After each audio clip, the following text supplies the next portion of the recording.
playing Cursed Digicam! Woo!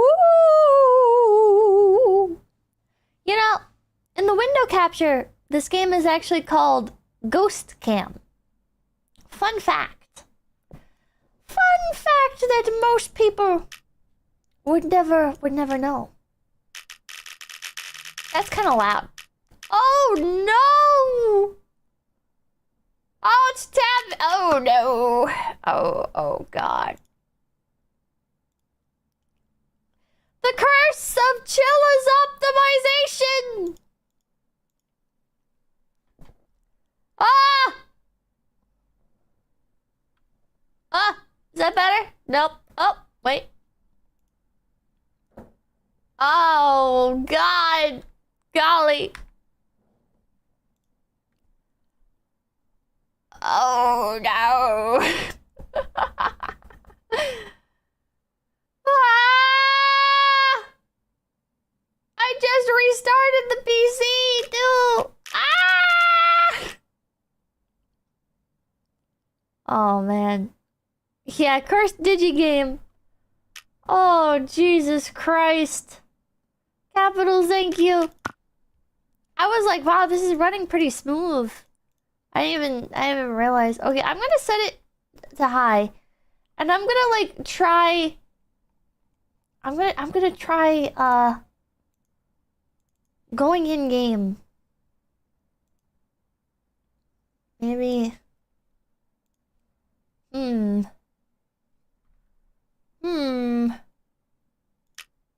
Maybe once we're actually in game it won't be so bad.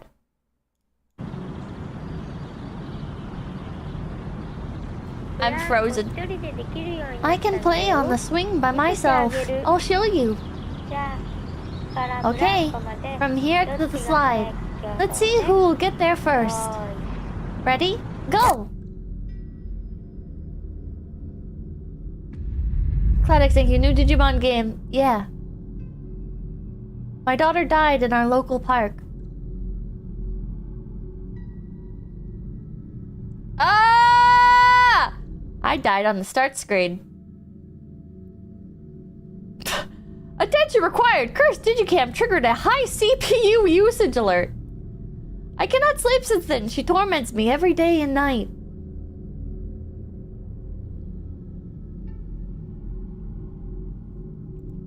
She is still bound to this world. I must free her.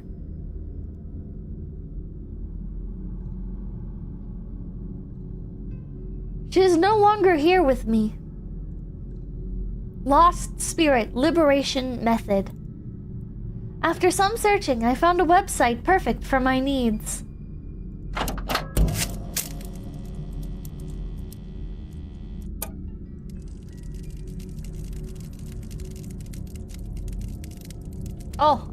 I can move. Website that allows a lingering spirit to be liberated. Bad Banner, thank you for the gift PP. Thank you, thank you, thank you. I'm gonna need it to replace this new PC that I just got. Ah! The website states, take pictures of your deceased loved one with a camera made by a medium and upload 15 photos. It's a conviction, thank you. That young ghostly lady has a big old nose. You will then receive a message from the spirit. I don't know if I can really trust this, but it's the only way. I was one of the lucky few who got a hold of the special camera, and I was relieved to know that my girl could finally rest in peace. Oh no, are we gonna trap her spirit in the camera?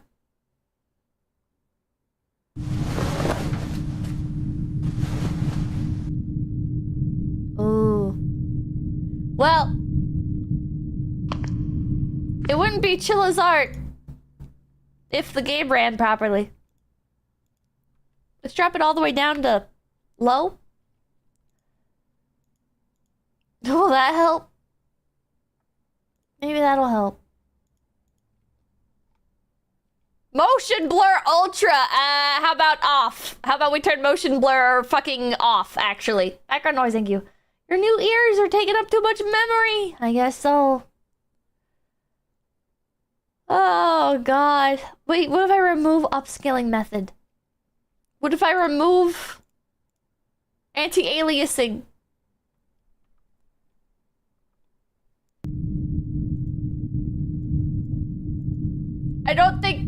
I feel like nothing has changed.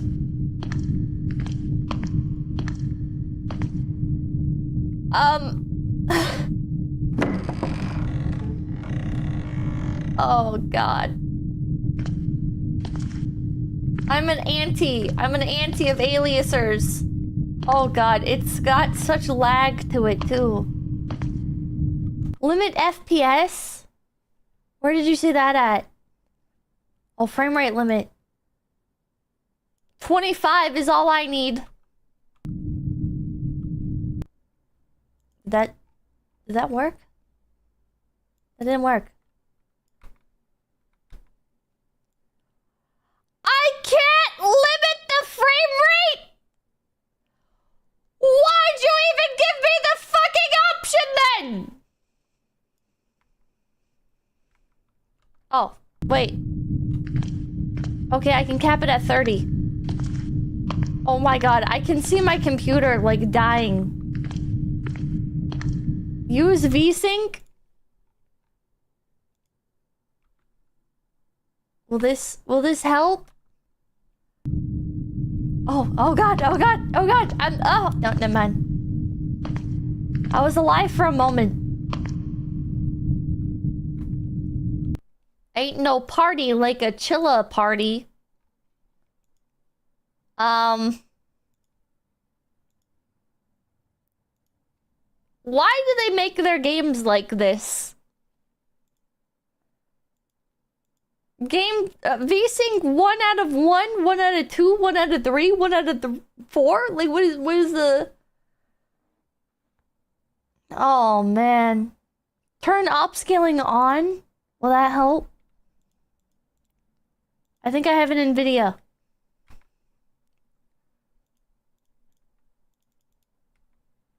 Shy Guy, thank you. 1 frame per year. Pippa. Yeah, 1 frame per year. Can't get too greedy.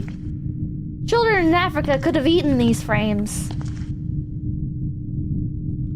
Oh, ultra performance, not quality.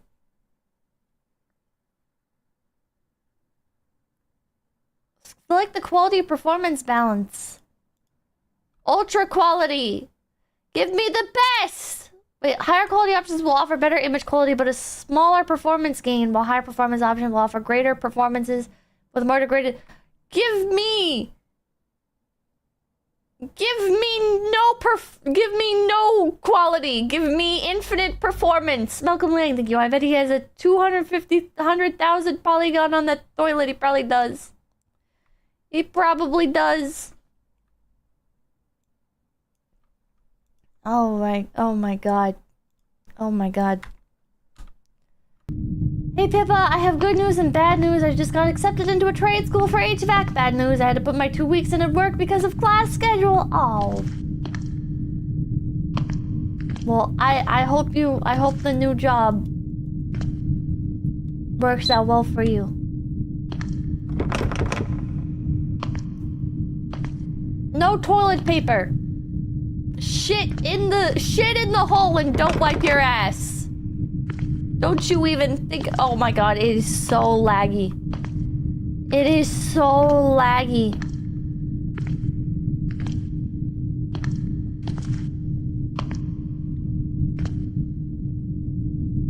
Oh god. Wrong side of the slider, you set it to ultra quality? Oh, ultra performance! Here we go. Okay, if this doesn't fix it... Oh.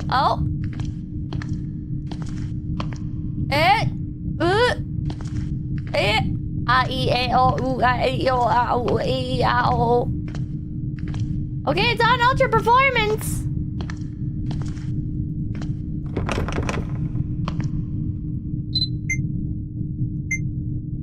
Chat. I don't think we're doing this. I don't think we're doing this. Oh, God. Well, Lucy, thank you. I thought every frame of pause was a podcast, not a description of game optimization. Nuclear Helper, thank you for use borderless gaming from Steam. If the game insists on using full screen, worked great with Nier Automata, Mr. Hair, thank you. I don't think you can... You get to complain about modern devs not fixing their games when you pay full price for this experience every single time. I mean, this is Chilla's art. They're like a tiny indie studio. And the game is $8.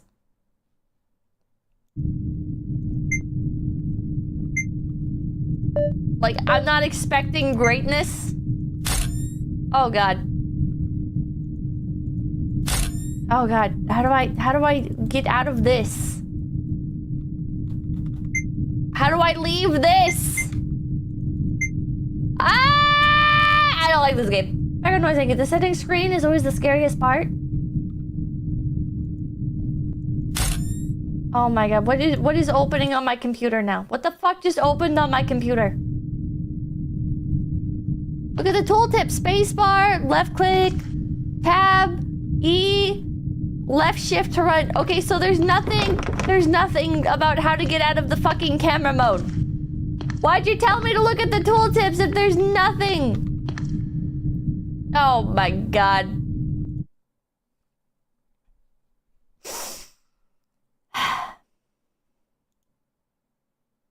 This game sucks. LML, thank you. You don't have this problem if you played Fatal Frame game. They even have cute girls. What if we played Fatal Frame instead? Chilla running the crypto miner. I'm getting hit with the fucking crypto miner, man. Skate Geek, thank you. Hey, Pippers, have you tried turning it off and on again? Smugsack, thank you. Quadruple A, quality for indie price. Also, hi, Jilkin. But do they have frames? Are there frames in the Fatal? Oh god. It's not letting me close it. I'm pressing the X button on the window and it won't close. Hello? Oh, there we go. Not good. Not good, Chilla's art. I'm sorry. Chilla's art! I regret to inform you. You fucked up bad with this one. I'm gonna refund that. I don't usually refund Chilla's art games, no matter how bad they are. But I'm sorry, that's unacceptable. Sorry, buddy. It's too much. That's too much.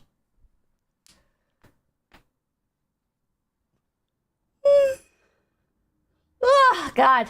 Live refund, we are so back. We are so back. The devs need to learn what optimization is. I don't understand why it feels like every Chilla's art game runs worse than the last. Tenma, thank you. Chilla is back. Let's go. I feel like they peaked with the coffee shop, and it's just all been downhill since then. Parasocial was pretty good too. Parasocial was pretty good as well. But it's just been downhill. Are there any videos about Chilla's art? That could be interesting. We could like... Wait, are there... Hold on. Chilla's art interview. Here's a video called The Genius of Chilla's Art Games. I don't think... Is that the word for it? Genius? Maybe I'm in a bad mood, so I'm not seeing it. I have a lot of nostalgia for Chilla's art games, okay? I have a great fondness for Chilla's art. Chilla's art is like part of what really got me into VTubers. Because this is now a react stream. I don't know what it is yet. We'll figure it out. We'll figure it out. I'm trying to like find the vibe. Chilla's art is part of what got me into VTubers. I mean, like, the first VTuber streams I ever watched were Minato Aqua playing Minecraft. And my first exposure to VTubers was 𝐒𝐿𝐴 playing Minecraft. I think she was playing Minecraft, or I was playing Minecraft, and I was watching PewDiePie, and PewDiePie was talking about 𝐒𝐿𝐴 back in maybe like 2016 or something. Limo, thank you. Pippa number sub bun, thank you! So from there, I was like, oh, like, this is really fun, and I liked watching, like, basically whatever would get recommended to me. But what made me really, really get into VTubers was, maybe I can find it, VTuber convenience store. There was a clip compilation. I think it was this one. The convenience store guide jump scare compilation. I'm pretty sure it was this one by Clover Subs. This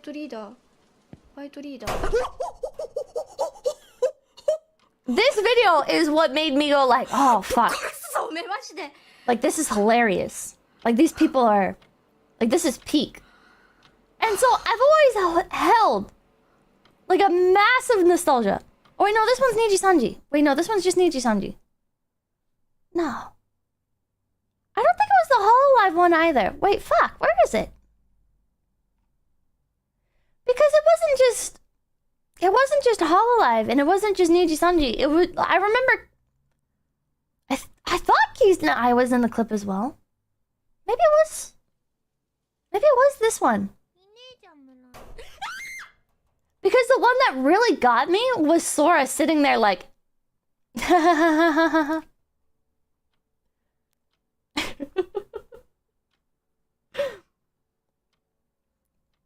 I thought it was the funniest shit ever.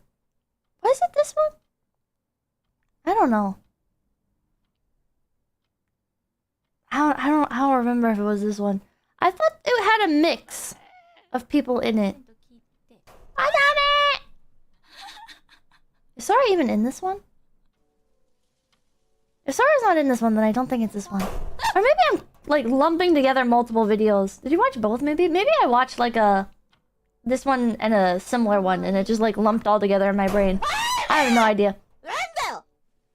But anyways, I was watching this stuff and I was like, God, this is like the funniest thing ever. Like, this is brilliant. And I fell in love with everybody's appearances, and it sent me further down the rabbit hole. And Homicidal Ducks, thank you. You were my first VTuber I started watching a little over a year ago. 11 months of Big BP. Well, thank you. Glad you stuck around. Maybe the bathroom one? Maybe. I don't know. But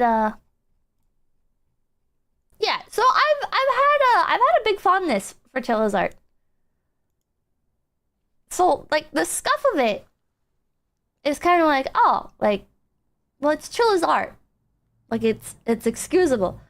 But maybe it's as my idolification, I don't know. As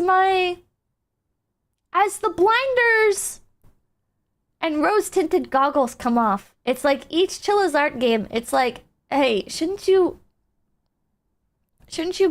be further ahead with this by now? Shouldn't you be further ahead with this by now? Why are you a glorification? Yeah. Shouldn't you be working harder? And maybe, like, I don't know, they're the position that they're in. So it feels a bit wrong to be like, oh, shouldn't you be working harder? But at the same time, it's like, why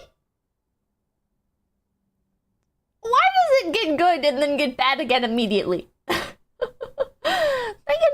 Thank you. Pepper Fortnite Miku, are you excited? I don't play Fortnite, so no. Mr. Thank you. I like Chillos when I'm not the one playing it. True. Lunar Night, thank you. Oh no, I've forgotten to cancel the subscription for almost a year now. Oh well, maybe next year. I finally went through and I canceled some of my Twitch subs. I went through and I finally canceled Some of them, because there's like some people I've never typed in their chat. I've never typed in their chat, but I've been subscribed for like a year plus, and it's like, it's time to let go. Dirty Gold, thank you. You were my first VTuber, and it was all downhill from there. Thank you, Moonrise Animations. Moonrise Animation, Moonshine, maybe. Gold Buffett, thank you. I've been watching VTubers since 2018. So much has changed, and most of the time I miss the old times. Nuclear Hopper, thank you. Maybe since this is a new game, it expects a minimum an RTX 5090 graphics card. Donating to the 5090 upgrade fund. Background noise, thank you. Pippa's breaking up with Chillas. It's not her, it's them. It is them. The right conditions for something to be genuinely terrifying. Like, there's plenty of horror games. You either like them or hate them, no in between. Those who do like them probably like them because of the thrill from the scares, or the anticipation, or because they're a psychotic mental patient. If you don't like them, then it's probably because of the opposite reasons. But horror games can be Is Amori a horror game? of tricky to get right, because you need all of the right conditions for something to be genuinely terrifying. Like, there's plenty of Roblox games that say they are horror games, but then they're like comedically not scary at all. Which is why I wanted to look at the horror games made by one particular studio that are actually unnerving. And okay, you've read the title already. I'm talking about Chilla. If you don't know, Chilla is a Japanese indie studio made by two brothers, and they're good at making short retro-style horror games. For me, retro was the thing that got me, of course. And their games are definitely short. Most of them are at most about 2 hours long. Emphasis on most. Since retro-style games don't require the highest quality of textures, the system requirements for these games are very low. This is a lie! This is a lie! This is a lie! This is a lie! It's a lie! These are meant to be retro? I don't think this is retro. I think this is analog horror. I don't think retro describes Chilla's art, because a retro... Okay, maybe I'm cooked. Maybe my definition is wrong. But from my perspective, I'm gonna say retro horror games would be like something that's inspired by like old Resident Evil games. Like, what was that one Resident Evil type game that I played on here? It was pretty good. It was pretty good. I don't remember the name of it, but it was like low polygon graphics. You know, it was like simple. Alone in the Dark. Was it Alone in the Dark? Crow County. Was it Crow County? House of Horrors. I don't know. Frozen Shark, thank you. People don't go on the internet and lie, do they? Crow County? I don't remember which one it was, but it was Crow County. Okay, well, Crow County was really good. That one was really, really good, and that was a retro. That was a retro horror game, in my opinion. You know, it was stylized to feel like an old game. Chilla's art is not retro, in my opinion. It's very clearly, I'd say, analog horror. It's meant to emulate the feeling, simulate the feeling of watching a VHS tape, or playing back like old footage on a handheld. It's phone camera quality. It's not like old games. Like, retro games don't have all of these fancy like VHS effects on them and stuff. Isn't VHS retro? But VHS screen effects aren't retro. You can't just put... It's found footage. Yeah, it's found footage. It's not retro. That's like saying, like, Blair Witch Project is retro inspired. J2, thank you. Glad to be able to make it to one of your streams. It's been too long. Also, Pippa, it may be time to upgrade to 4 gigabytes of RAM. Hope your days get better. Thank you, thank you. And Big Alex, thank you for the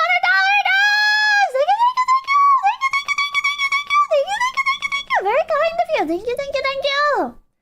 I really can't afford to be making donations like this. I really don't have the money, so please, promise me, Pippa. Promise me you'll waste this money on something stupid.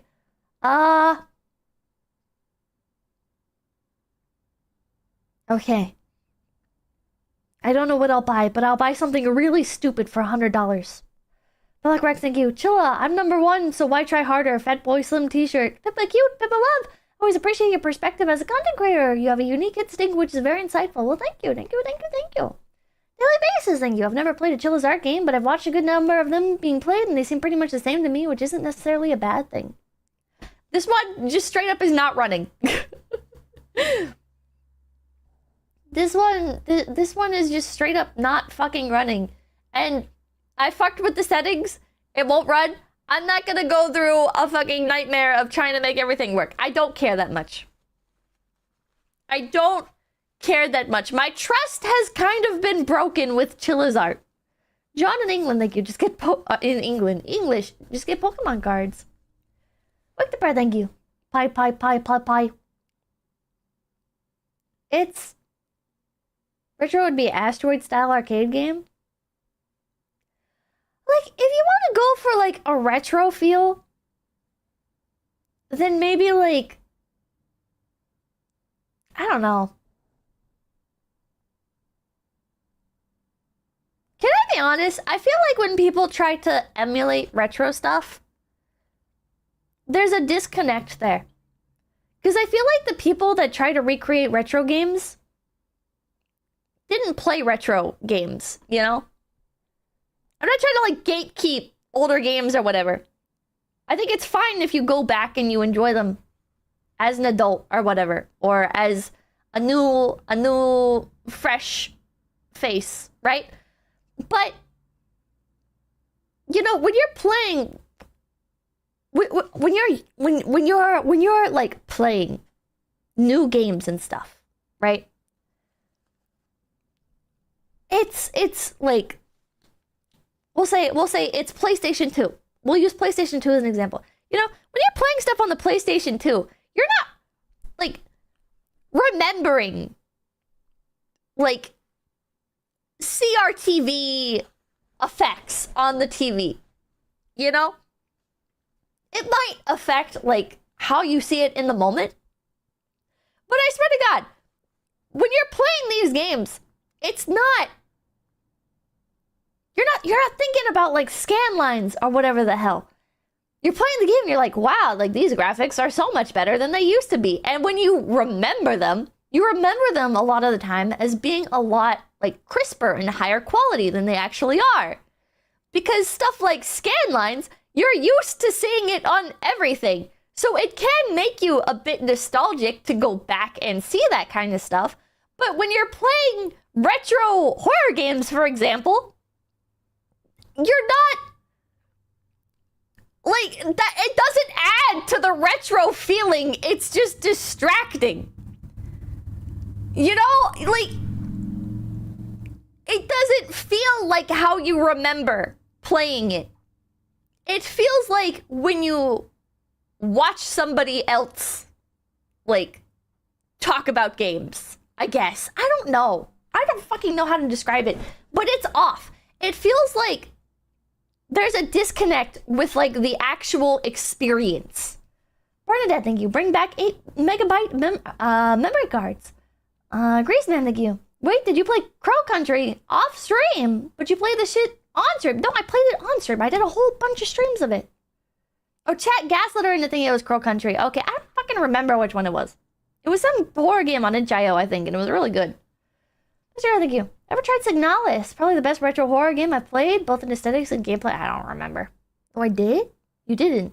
Bro, I don't fucking remember. You played Nightmare of Decay? It was not Nightmare of Decay that I'm thinking of. Was it? I don't know. Chad, it's been like 3 or 4 years. It's been so long. It's been so fucking long. Point is, I did not play Crow Country. Maybe I should play it. Maybe I should play that one.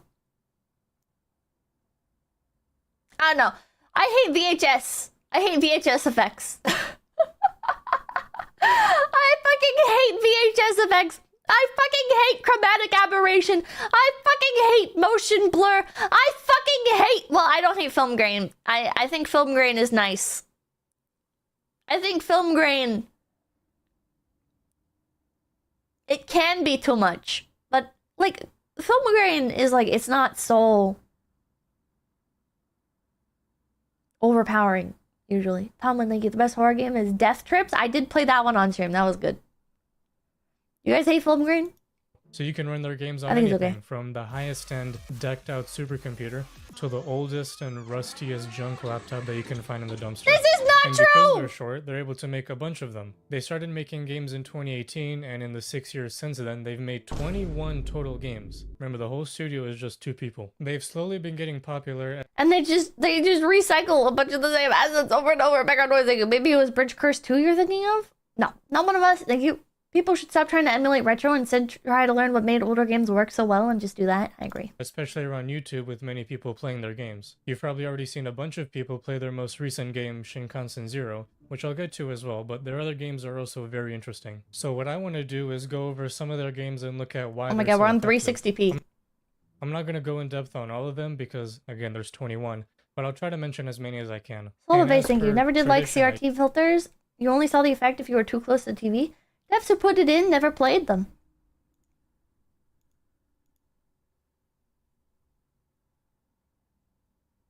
I'm trying to think back to if I ever like personally saw a CRT like scan lines and stuff on TVs.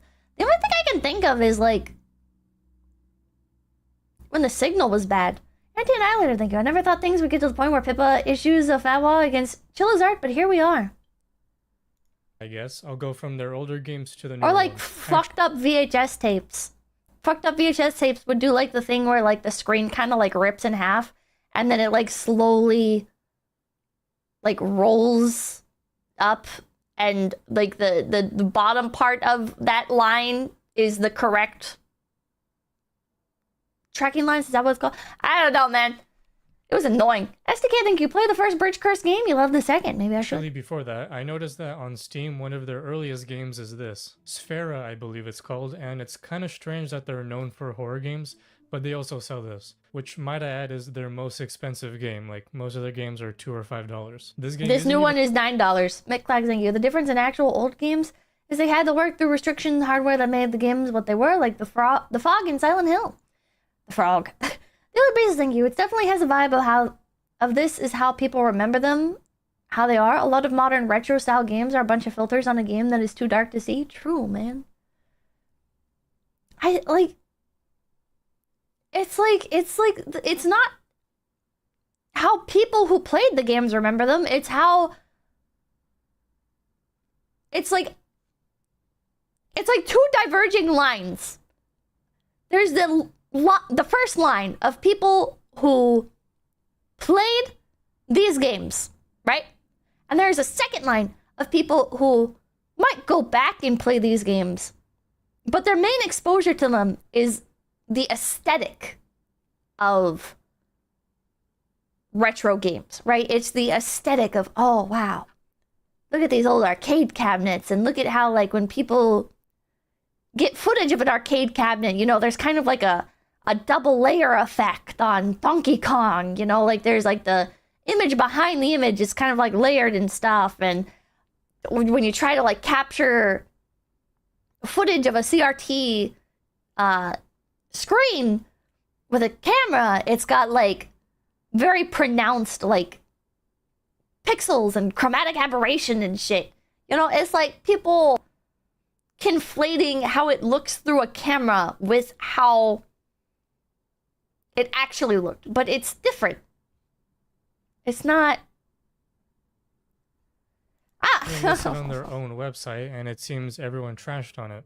Very strange. Anyway, one of their first actual horror games is Okaidi, which translates to welcome home or welcome back or whatever the fuck, I don't know. In an interview they did with some Japanese news company, they said that this was their most important game because it was their first big hit, which allowed them to continue making other games. So, quick summary. Agent Warlock, thank you. They're trying for the look but missing the feel. Exactly. In this game, you play as but the look isn't even accurate.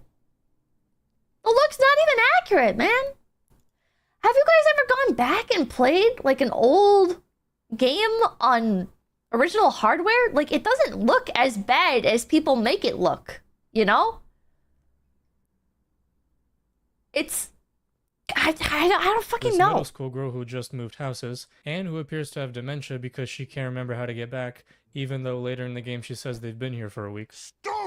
I also don't want to bash this game a lot because it is one of their first games, but they for some reason put the entrance to the house in this super tiny alley that I'm sure 95% of people would have missed. When you get scan lines are overdone. Added scan lines is cringe. It's only good if it's an optical illusion. You notice that your mom is nowhere to be found and perhaps doors open on their own. After sleeping, you wake up in the night and now notice that all your furniture is on the ceiling. You do this puzzle to find an envelope, and then you find your mom just hanging out, and then you magically find yourself in a forest where you hang out as well. The end. Clearly, on a real some CRT, Japanese most of these things folklore aren't that I'm not noticeable. privy to, Exactly. And I know that story sounded boring, but here's the 50 That's the crux of my complaint! our analysis part. I said in the beginning I'm not that yelling at you. I'm yelling in frustration. Immediately when Not starting at the you. game, you'll see this heavy VHS filter and PS1 style graphics. No, this is not PS1 style fucking graphics! This makes it feel more like a found footage type game. Which This is not PS1 style graphics! I don't know why, it's just naturally It's more not! unsettling. Of course, in the nighttime Even if you take away all the fucking grain effect, it's not! section, everything is so pitch black you literally are blind, even with this god-awful flashlight. Most importantly, there are no jump scares. There's no monster that chases you, nothing, just complete silence. That silence actually makes it more scary because you've played enough horror games that you expect something to jump out at you. Pull up a picture of PlayStation 1 Spyro. Hold on. I don't know why well, yeah. I guess I have to. See what I'm saying? Do you see what I'm saying? It doesn't look as bad as people make it out to be. Well, I mean, this is like gonna be upscaled and stuff because it's fucking probably like run on an emulator and shit, so it's gonna look better. But it's like, God.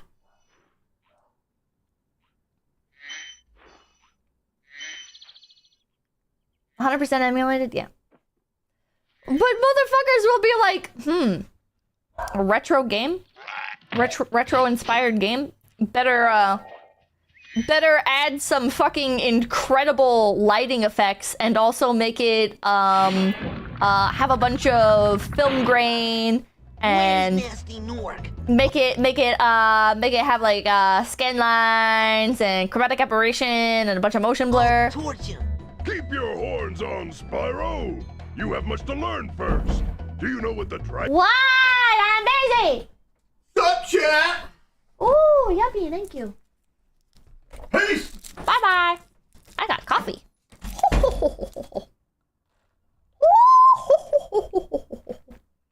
He's gone.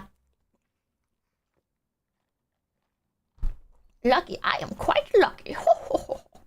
You know what most, like retro-inspired games don't have either is like this weird like warping effect that the PlayStation's had. Corgi Dan, thank you. Pippa, when you went to Blockbuster, did you ever get the liquid candy that came in a tube? I don't think so. My parents never really let me buy the candy at the checkout of any store. They'd be like, if you want candy, you have to run all the way back to the candy aisle and you better grab like a regular sized bag because the price we're paying for this candy at the checkout, you might as well grab a real bag. Because it's going to be about the same price. And I'm like, are you going to leave me if I take too long? And they're like, run. You better run. You better run and go get it if you want it. And I'm like, ah! And I would do it. Hey, go see her. Thank you. Oh, shit, you're on the money as a game dev. I can tell you a lot of devs just want to capitalize on nostalgia baiting, just like this dumb vid to cash in. A daily basis, thank you. The closest I can think of that Chilla's art game looks like of that Chill's art game look is Siren's Blood Curse on PS2. I've never even heard of that. Zachary, like, thank you. What goodies you get? It is a, well, I probably shouldn't say. It is a local coffee. Dragonfly following you is doing? Look at the weird warping effect. His name is Sparks, and he's helping and protecting you. Keep an eye on him and see what I mean. I don't know how to describe this. Is there a term for this? I feel like only the PlayStation 1 and 2 had this. Nothing else had it. It's like, it's a wobble. I guess everything in general on the PlayStation 1 and 2 had kind of like a jello effect. Dreamcast did it too. Oh, I never played the Dreamcast. But vertex jitter / snapping. Ah. Everything like really squashed and stretched. I don't know. It's like even if you're like standing still, there's like some wobbling. It's really weird. how 3D drew lines back then. Huh. Anyways. But like, it just never compare that happens. to And that this! feeling of anticipation, like I said in the beginning, Pibba, you can't make that comparison because you see Spyro was a lighthearted RPG and Chilla's Art is a horror game. Okay, well, like, I don't think I actually ever played any horror games. On PlayStation. Fuck. This year I think PS1's notorious for it. It's affine texture warping. Let's look at Siren's Curse. Siren's Curse? PS1 Silent Hill? I never played that. Siren Blood Curse. Is this it? Sorry, lady. I just want to see the game. Damn, this looks good as hell. Is this really This is not PlayStation 1. Is this really PlayStation 1? I do not believe it. Hello? I don't believe it. There's no way. Damn it! Where are the cops when you need them? Emulate it again. This is PlayStation 2? Okay. Even then. That looks really fucking good. What the hell?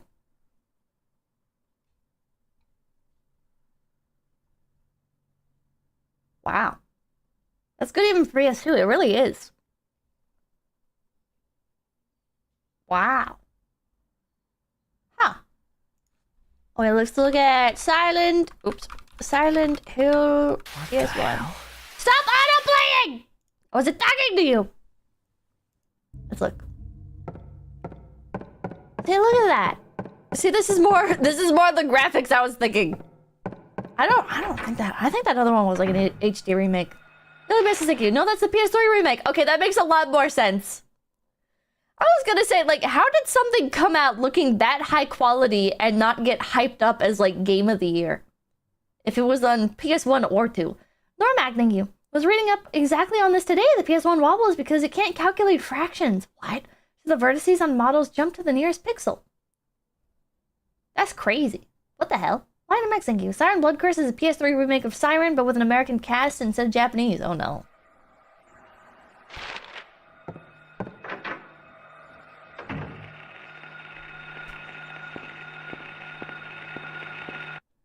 This looks better than Chilla's art, in my opinion. Maybe it's bias. But also, is it really? Because I didn't play Silent Hill 1. I never played any Silent Hill game. Chilla's art is just too fucking dark, dude. It's too fucking dark. There's too many effects. Look at this. Look at how when you light up an area, it lights up everything. It just works. When it's dark for a reason. But when you're looking at something, it's lit up. Incredible. Incredible concept. Chilla's art be like... So true. As it cuts to a black screen. super linear. This one is free Look roam at this! survival Look at how horror. fucking Some hard it is to context, you play see! as another schoolgirl that gets bullied by her friends Look and at gets how fucking impossible it is to see in Chill's art games, and they're all like this! Scarface the Strange, thank you. If I wanted PS1 effects on my gameplay, I'll turn off anti-aliasing. forced to explore an abandoned school, which just so happens to be inhabited by the spirit named Amamanto. God. There's two ways to beat this game. You can escape, which gives you the bad ending, or you can kill the spirit, which gives you the good ending. Easier said than done though, because the way you alt F4 the spirit is by finding 7 colored papers to make an offering at a shrine that will give you a sword. However, I never played Amamanto, but I did like how in one of the later Chilla's art games, they have a mini game where you can like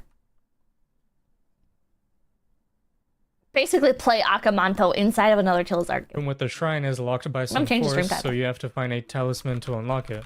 However, that talisman is on the 3rd floor, which is locked, so you have to get there through the vents. However, to turn off the fan, you have to redirect the power in the switch room. I feel like the graphics in this were probably the most faithful to a retro look. Pizza Man, thank you. The way I do it is by having such a shitty PC, it makes everything look However, like Game for Boy that, Color based. You need wires, which are on the 2nd floor. And finding all But the even then, papers it's is so a chore because fucking they dark. could literally be anywhere. Like in the pool, in the vents, or in the well where some guy lives. Basically, there are a trillion things Look you at how fucking dark it is. need to do while the spirit is walking around trying to get you. Oh, not that way. And on top of all of that, there is no saving. So if you die, you have to restart from the beginning. Yeah, this game is extremely unforgiving. Even after playing for an hour and a half, the most I was able to do was 3 out of the 7 papers. I think it was in Parasocial that you got to do this, right? You played a minigame version of Amamanto. Even if you go for the other ending, you have to fill out this anatomy model with 7 organs, which will give you a rope to escape. But again, they can be anywhere. So how is this game super spooky? Well, just like the last game, it's all in the environment. The school is really big and super cramped, which makes encountering the spirit all the more terrifying. Oh, and the simple knowledge that a spirit is walking around looking for you, that too, I guess. Speaking of the spirit, when he starts chasing you, there's this blaring music, plus the sound of him screaming, which makes the chase a super... And there's so much shitty effect, man. So many Chilla's art games do this, where it's like the screen distorts and you're supposed to do something and it's like, I can't fucking see, bro. I can't see. I'm sure I'm supposed to do something. It's anyone's guess what. I guess I need to record everything I do and then look at the fucking play-by-play later to try and like narrow it down, but... No for me. Not to mention that very after confusing a to certain play.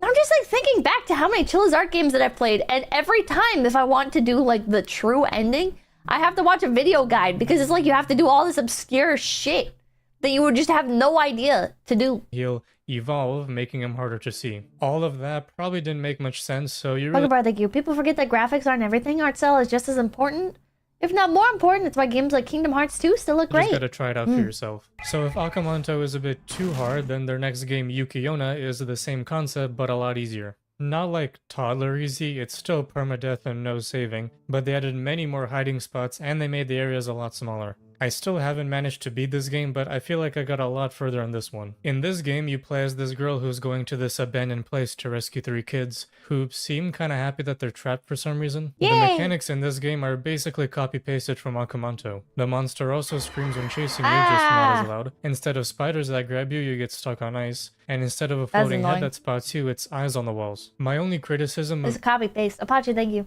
Mouthwashing is the only game I can think of that accurately captures that PS1 Silent Hill / Resident Evil look.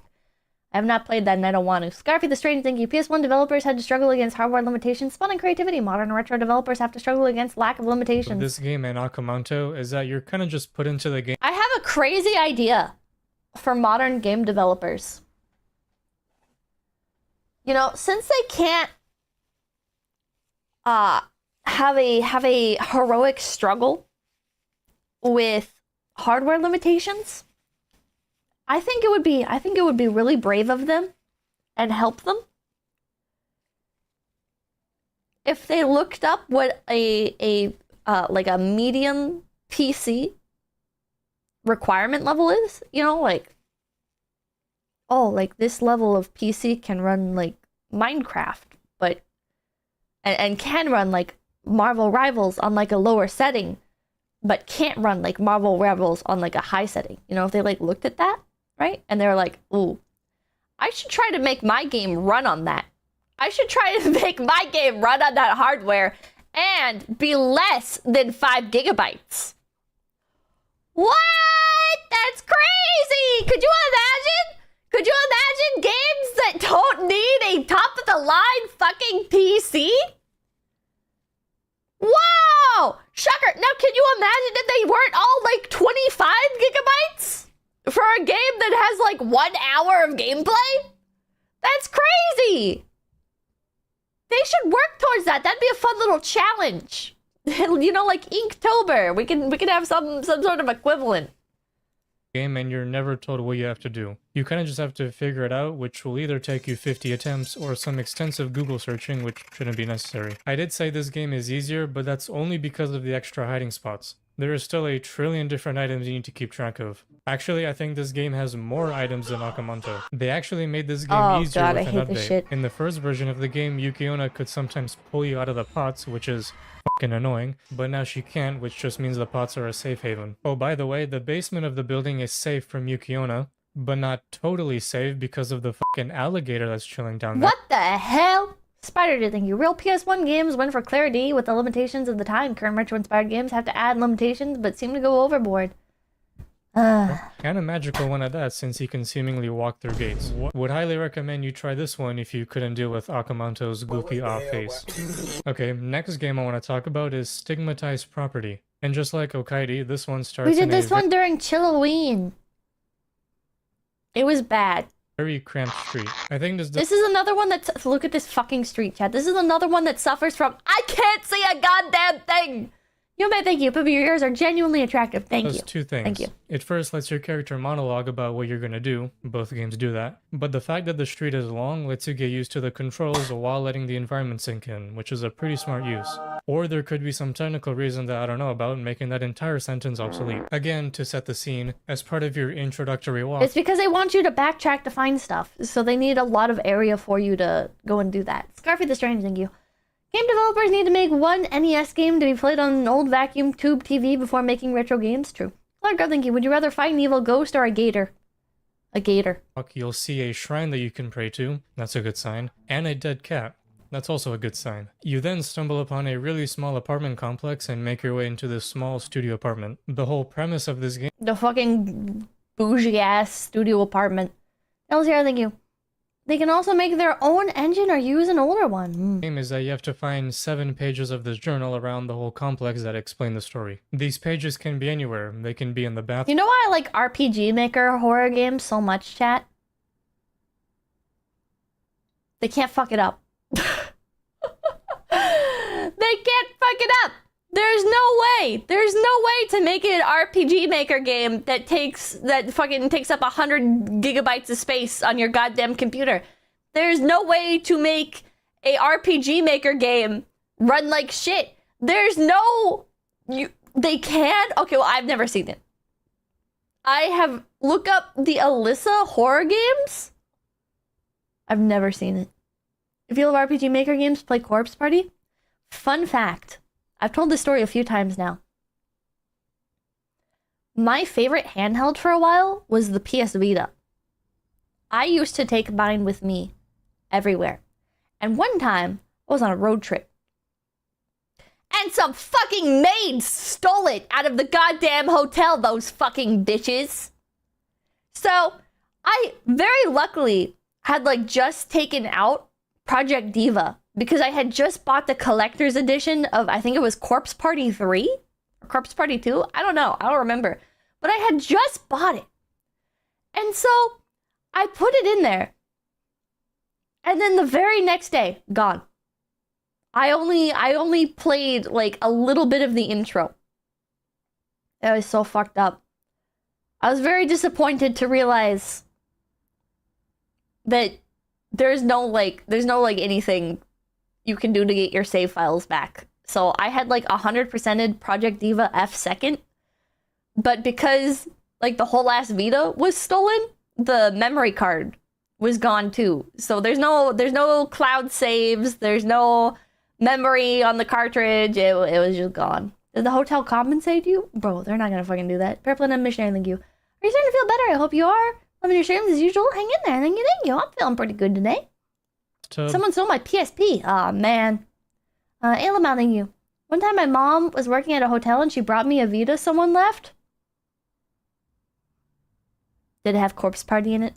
In this strange hole in the wall, eaten by a crow, in someone's car, or even stuck in the vending machine, which forces you to look for 100 yen, which could also be anywhere. Did you see that? Or even stuck in the vending machine, which forces you to look... Of course you didn't fucking see it, because you can't see anything because it's pitch black! Look for 100 yen, which could also be anywhere, usually on the floor, or in the trunk, Look at that! or in some guy's haunted apartment. Lovely. Again, just like 𝐒𝐻𝐿, this game mostly relies on the feeling of uneasiness to scare you. In the apartment, there's absolutely no sound, and outside there's just the sound of crickets and fans. Although this game does have a couple jump scares. Only 2 though, one in the haunted apartment and one right at the end of the game. Oh my god. Wait. Normally jump scares I don't like, but when they're used effectively, to finish off the 30 minutes of unease, then they kind of can be the cherry on top. And that's exactly what this game does. The convenience store is actually very popular. Now this is the one that got me into VTubers. Vita does have cloud saves, but I think you had to pay for it. Okay, well, my ass was not paying for no fucking cloud save on the goddamn PS Vita. So there's a chance that many of you know about it. As you can guess by the name, you start working the night shift at... I was tempted to get into Final Fantasy XIV, though, back a long time ago, because this was back before, like, any MMO was available on the phone or anything. So, like, a portable MMO was just unheard of, right? So when I saw that the PS Vita, you could technically, if you had a PlayStation 4 or PlayStation 3, I don't remember which, I think PlayStation 4, and you were connected to the internet at home, you could boot up Final Fantasy XIV. And then if you were connected to the internet on your PS Vita, you could use remote play. And you could play Final Fantasy XIV on a PS Vita. Yeah, using remote play. I never did that. I wasn't gonna buy an entire PlayStation just so I could potentially play an MMO. Scarfy the Strange Dinky, looking back on the classic Resident Evil games, I don't think everything needs to be dark and scary just the place the monsters come from. Look at Resident Evil 1. Resident Evil 1 is a banger. At a 7-Eleven with... Oh, Adam Sound, Vivo Official, thank you. Got some banana pudding moonshine for my 21st birthday today. It was okay, but the peach flavor the store had was better. Oh, well. As long as you're enjoying moonshine. By the looks of it, is the only building with electricity in a 50-mile radius. But each day that you work, more and more strange things keep happening, all while someone keeps sending you VHS tapes. When you ask for lighting in a Chilla's art game and the monkey paw curls. You work, more and more strange things keep happening, all while someone keeps sending you VHS tapes every day. Turns out, several non-advertiser friendly things have happened at this location, emphasized by the fact that you end up finding your boss dead in a taped off shed in the back. If this man doesn't talk about the bullshit TV section, the final puzzle for this game makes no fucking sense. And anybody who argues otherwise has only ever watched streamers play this game. They did not play this game blind. Because if you play this game blind, you know it's bullshit. This game also has 2 endings. When you get the last tape, you actually have 3 options. You know, he's not gonna dude's glazing, he's glazing this up. If you return it, you get the supposed good ending, and you're rewarded with reading an entire novel. If Yay! you went with the other 2 options, I mean, I'm just guessing here, but you probably saw the pearly gates right after. Besides Amamanto, this is probably one of their scariest games, and for a few new reasons. First, this is, I think, their first game where you have to do something over and over again. Like a job. And you know, there shouldn't be anything scary about working a normal job. This is where Chilla's art excels, in my opinion. If I was executive producer of Chilla's art or whatever, I would tell these motherfuckers, you keep making job simulators, alright? I swear to God, if Chilla's art just kept making games where you had to do little tasks over and over, and then added like a replayability option to it, I think people would just sit there and play these games nonstop. Like, especially the coffee shop one. Like, the coffee shop one had a cute little mini game where you learned how to make coffee, but you barely did it at all. You barely made any coffee. And I really think if you fleshed it out just a little bit more, people would play it more. Job, but right as you get used to your routine, something happens that messes up the vibe, which immediately makes you panic. But you definitely knew, even before starting, that it was going to be a horror game, so that's also in the back of your mind while you're working. Plus, when you sometimes have to do work in the back, that taped off area slightly worries you. Even more so when, during one of the days, the tape is off and you catch someone back there. It's all these little things that add up to something big. The night way home is a bit of a... He skipped it! He fucking skipped it!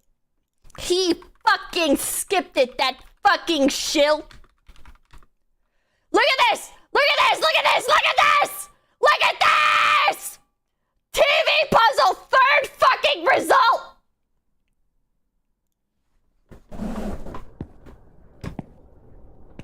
Watch this.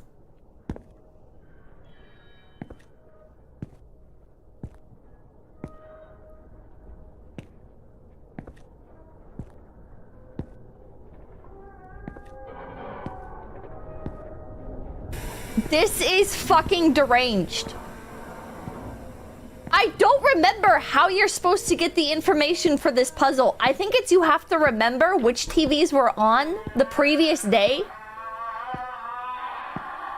If I remember correctly, you have to remember which ones were on the previous day and then go in. I think. I don't remember if there's like what?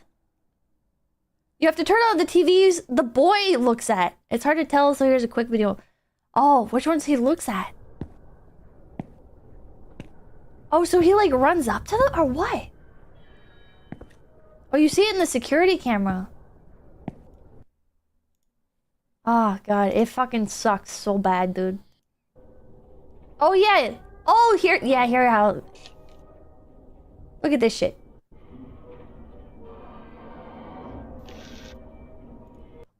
Look at this. I can't tell what fucking TV he's looking at. Is it this one? Or is it one over here? Here or here? It's so dark. It's so fucking dark. Not as bad, but still bad. It's still bad. It's a bad puzzle. It's a really, really bad puzzle.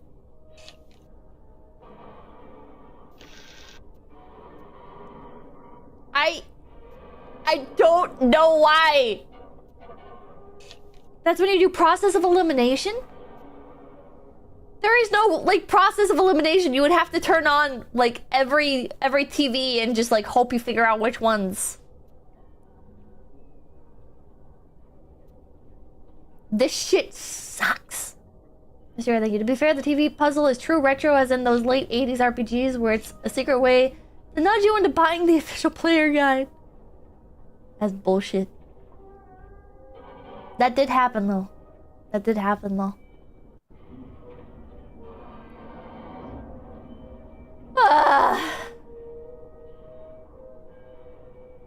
Okay, so that one, he's looking at that one. Probably. Or maybe he's looking at this one? I think he's looking at this one. It's so bullshit, dude. It's so bullshit. Bugabur, thank you. The guy in the video talks like he's on 18 antidepressants, 6 painkillers, got 4 hours of sleep, and is doing his best Kristen Stewart impression. It's a different game. And for some context, you play as this girl who read that there's been a disappearance. Then one day after getting off the train, you go to the bathroom to find this girl that knocks you out. You know, the usual subway experience. You wake up when it's dark and now you have to make it home. First of all, this game is third person by default, which is something different. There is an option to change it to first person, but it's, you know, it's like... So the way this game is different is that it's divided into 5 levels, and in each one you have to do something to continue. Wait, that looks terrible. That looks terrible. There is an option to change it to first person, but it's, you know, it's like... So the way this game is different is that it's divided into 5... Look at how much the flashlight shakes! Look at...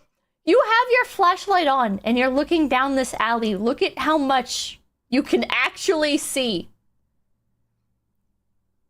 Oh my god. And in each one you have to do something to continue, alongside collecting stickers. It's not so bad. But obviously it wouldn't be that easy. In each level, there's this 10-foot tall girl that kind of resembles that one girl from The Ring who will chase after you, so you have to avoid her. The main mechanic of this game is the panic meter. See, I guess your character is afraid of the dark because if you stand in the dark, your panic meter starts to go up, so you gotta go to the light. If the meter fills up, you enter panic mode where your character starts freaking out, letting you run at Mach 10, which makes you fall down if you hit something. Panicking is bad though because it gives Mrs. Longlegs a signal to where you are. So make sure that doesn't happen. Like I said, there's several stages and each one is scarier. That's pretty neat. I'm surprised I never saw that one. Than the last. In one, she could be behind any of the cars. In another, she could be anywhere. Also, thank you. The flashlight has jiggle physics? Yeah, it's really annoying. We're in this huge map. Or in another, she could be right behind any of these tight corners. Anyway, I really like this game. 5 stars from me. However...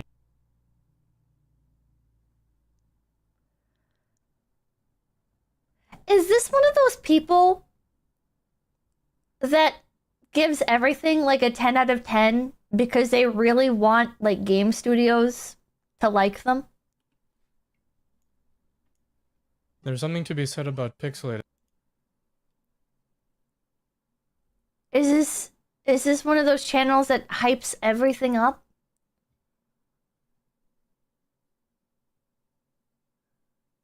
Oh god, probably.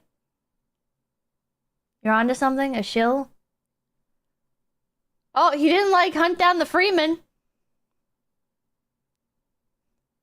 Paradoxical menacing you, bro, is glazing. He is. I don't understand. Why does he have so many Half-Life videos? Oh my god. I thought he was like a game review channel. Video essay. What the hell? You might have noticed that it has mixed reviews on Steam. But that's not because the concept sucks, that part's great. What sucks is that it's extremely buggy. Oftentimes you'll be stuck in panic mode even though you're in the light because for some reason the enemy is secretly still trying to chase you from a mile away. And you're essentially soft locked because when you're panicking you can't interact with anything. Unfortunate. I do feel that this game would be much more popular if it was a bit more polished. All of that is separate from Chilla's art in a nutshell! the scare factor though, which is still very high up there. Would still recommend you try this one. Okay, so this next game is actually their best-selling, most popular game, The Closing Shift. And I gotta admit, it is This one's the one I really liked. This is the one I really liked. This is the one where I feel like they didn't even need to keep making games after this. Here's my crazy take, chat. I feel like with this one, they could have just reused everything and done a few more stories with it. Maybe could have released them as like DLC or something. I don't know. No more games. Well, I feel like they peaked here. I really feel like they peaked here.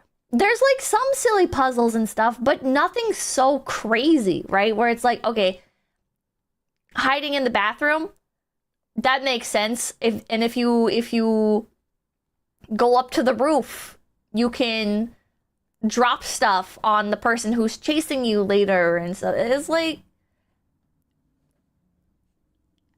a little bit out there at times, but not like it's not ever too much, you know?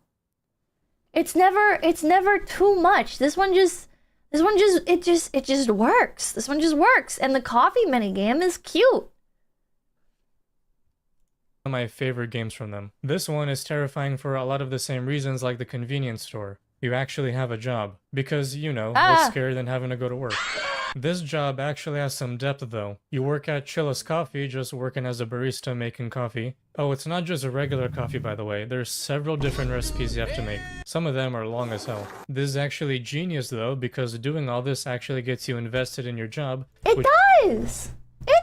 Exactly, I think you make one fictional town as a base for all stories. Which in turn makes the suspicious events even scarier when they happen. And there were a lot of little moments like this. Like the guy in the background. There were a lot of little moments like this. Like, I don't want this to be like, oh, Pippa's just hyping it up because she liked being a little barista or whatever the fuck. Actually gets you invested in your job, which it keeps your brain occupied real well, which makes the scares work better. It does! And then the scares, they make sense. They work so well! Tag, thank you. Could have made a prequel opening shift. in turn makes the suspicious events even scarier when they happen. It has the same odd things like the convenience store. There's this the convenience store was not as good, in my opinion. It was really good. I would say like for a first attempt, it was really, really good. Door in the back that's locked. The main back door is always open, even though you never opened it. It's fantastic pacing too. Everything lasts exactly as long as it needs to. It does! Background noise, thank you. Coffee shop also paid their light bill. Some of the customers say they see weird things outside the store. All of that just stays in the back of your mind. Everything's and I don't lit want to up. say it again because I've already said it in 4 other videos. But the retro VHS style with the janky animations and textures elevate the horror that's already there. I gotta say, this combo of things works insanely well, which might explain why this game and the convenience store are their most popular games. In this game, see, I'm not crazy, Chad. Other people like this too. I'm not crazy. you're an average person who appears to live in the biggest apartment that Japan has ever seen, and you work the final shift at Chilla's Coffee. You start the game as a good Samaritan, giving someone their lost phone, and they obviously very much appreciate it. I do think that the parts outside of the coffee shop were pretty weak. For about a month, you just go about your regular shift, and like any Starbucks, you get a wide range of customers, from the normal ones, the professional ones, the homeless ones, or the clinically insane ones. But over time, the customers notice things happening around the store, and even I feel like I really feel like they could have just taken this and used it as a base, right? Convenience store, really good. The closing shift, really good. You know, people respond really positively to both of these. Take those two sets that you made and make more stories utilizing them. You know? I feel like they found something that worked and they were like, nah. Next thing. We're gonna stay in the same genre. But next thing. Like, it reminds me of like Five Nights at Freddy's, right? People really like the simple mechanics of Five Nights at Freddy's. And you can add stuff to Five Nights at Freddy's, and Scott Cawthon did, right?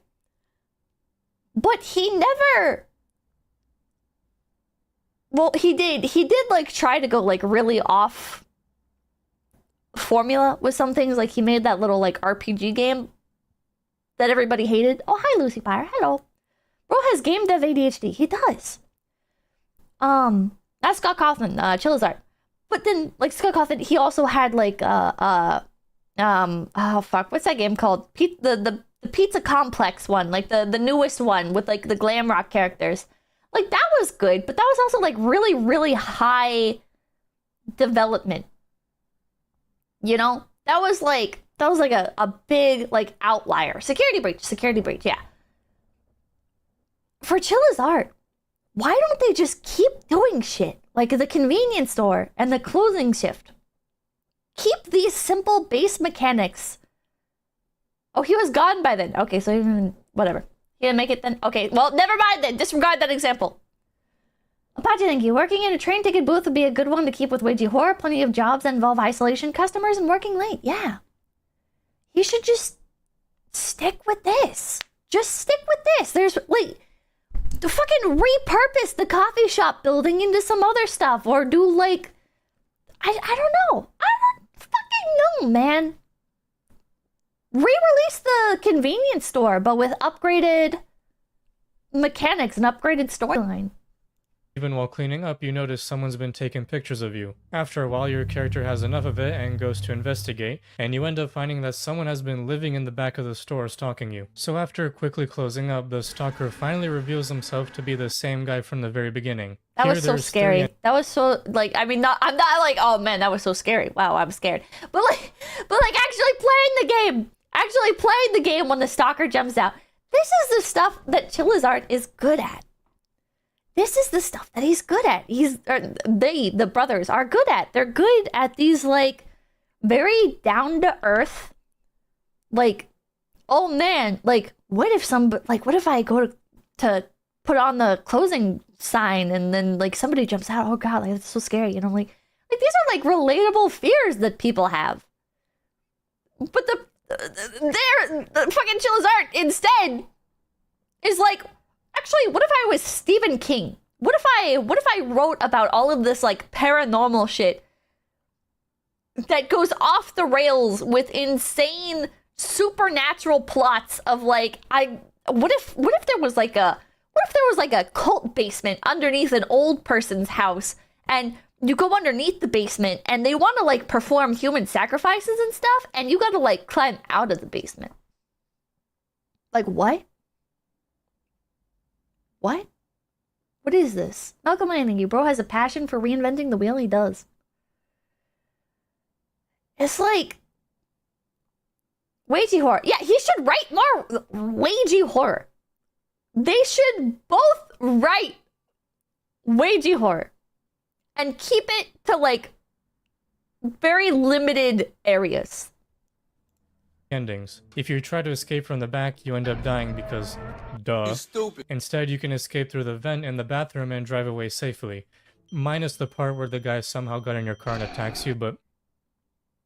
Yeah, this is kind of dumb, but you know, just ignore that part. Lastly, if you instead climb But it's fine for horror. back up to the roof, you can outsmart him and drop a brick on his head so he dies. Or does he? Because it turns out when the police show up, he's gone. And to top it all off, when you make it home, it turns out he's been hiding in your closet.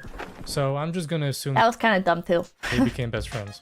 I think what makes this the most terrifying one is that this scenario can easily happen in real life, which is also true for the next game, Parasocial. I know I said the closing one was shift pretty is good one of too. my favorites, but this one is But kind of dumb. my actual favorite. In this game, you play as a streamer, so this is already semi-related to me, and I don't know how to feel about that. As a streamer, you do regular things like wake up at 7:30 to stream. What the fuck? Oh yeah, you get a whole phone in this game.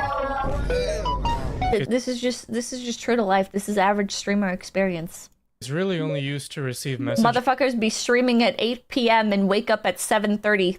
which you're gonna get a lot of, but none of their other games have something like this, so it's cool to see. So This is dumb. I'm gonna counterpoint.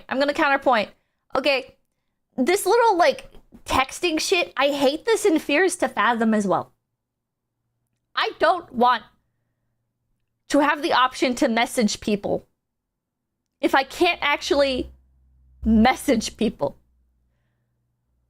Why is there an option to talk to people if I can't actually talk to people? If I can't call the police or whatever in the situation? It's so dumb.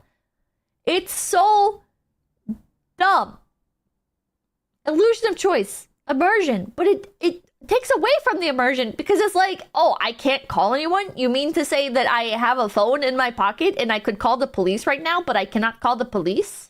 Interesting. messages, which you're gonna get a lot of, but none of their other games have something like this, so it's cool to see. So you load up your stream and, oh, wait, you're actually a VTuber. Alright, this game. You start up your stream So and true. you do actually get to Go play a off, game King. inside of a game. Look, Now that's Amamanto. unique. What's even cooler is that the game you play is actually Amamanto. It has the same sound effects and even your character acknowledges how hard the game is, meaning Chilla's art is fully aware of it. And they do not care. And this isn't the only reference. True. They really said, yeah, fuck you. We're never actually adding saves to the game. We're not going to go back and add a save system or anything. It's over. Goodbye. They actually include many references to their other games within this game. Besides Amamanto, one of the characters at the end tells you about the convenience store game, and one of the places you visit is literally the shop from the closing shift. You even see the girl you played as in that game. And with that many references to their own games, I have to give it to them. That is superb. Anyways, It did feel nice. Parasocial did feel nice. someone in your chat gives you a link to another game, so you foolishly click on it to download it, and all of a sudden your face gets leaked and you start getting messages from an unknown number. Remember kids, don't click on suspicious links. For the whole game, so much weird stuff like that happens, including Haha, so self-referential, so funny. I think it could be fun. When you put out as many games as Chilla's art has, it can be fun. But also is kind of like, it's kind of annoying of like, well, okay, so you realize that there's some shit going on with your games, but you don't go back and fix them? Bro? getting sent a game with your actual apartment in it, all while someone is secretly taping you. There's many characters That was you'll so meet, scary. like your best That was so scary in Parasocial. You're doing stuff on the computer and then you look behind you. And I think it's completely optional. You don't even have to do it. But if you if you move the camera back, you can see somebody recording you. friend, your ex, the building manager, and an officer, who all act kinda sus. Each of them will try to convince you that they're your real supporter and the others are secretly against you by showing you compelling evidence and all that. So throughout the whole game, you're always on edge because you really don't know who you can trust. And the way they did that is just perfect. You can easily tell you have a stalker though because the game makes it very obvious. There's even a few stealth parts where you have to hide because the dude This is about where the game stops being good. This is the game peaks here, and it's all downhill because what you have to do next was really convoluted. somehow got in your house. For some reason, if you choose one of the wrong options at the end, you get a fail screen, even though you never died, so I don't really get how that's a fail. But besides that, the game has a good ending that makes It's not a good ending. And yeah, this is part of what's annoying is here's all these options. By the way, 3 out of 4 of them are game over. feel Game over. accomplished. Because it turns out that 4 of the people you met who were acting sus were actually all in the same group trying to kidnap you, and your best friend was the real one all along. Honestly, I've praised this game enough, so you really have to play yourself to see why I like it so much. And maybe you can finally see what it's like to be in my position. Some of you need help. Finally, the one you've probably seen. He skips over it, but what you end up having to do in Parasocial after that is... So after you choose, like, the correct person to call, you have to go out onto your balcony, which has never been an option before. You have to, like, sneak past somebody who broke into your house, and you have to go out onto the balcony to go over to the house next door, which is kind of a... Maybe it makes more sense if you live in Japan, but in America, we don't have apartment buildings like that. To my knowledge, anyways, I've never seen an apartment or condo or anything like that where you can go onto your balcony and go to your neighbor's house. I have never seen that before. I've never seen a shared balcony between neighbors. That's the range. But anyways, so you go into their house that they came out of, I guess, and you're in the stalker's apartment, and God, I don't remember what you have to do after that, but it's some stupid bullshit. It's some stupid bullshit. It devolves really bad, and then it ends abruptly. Because all Chilla's art games end really abruptly, which is why I don't think they should add so many different moving parts. Because if every ending to your game is going to be a scrolling screen of exposition, then just keep it simple. And then I won't have as high of expectations, you know?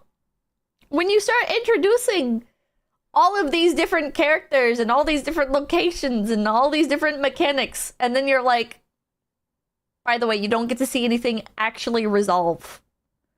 You're gonna, like, open a door to escape the house, and then we're gonna hit you with the fucking Star Wars intro. It's like, what? Just keep it simple. Keep it simple. Seen the most, Shinkansen Zero. This I game think actually the karaoke was the only one that subverted that, where at the end of the karaoke... No, there was another one as well. There was another one where you're... Oh, God, I don't remember the plot to it. It's the one where you find a dead lady in the attic. You, like, get kidnapped, I think.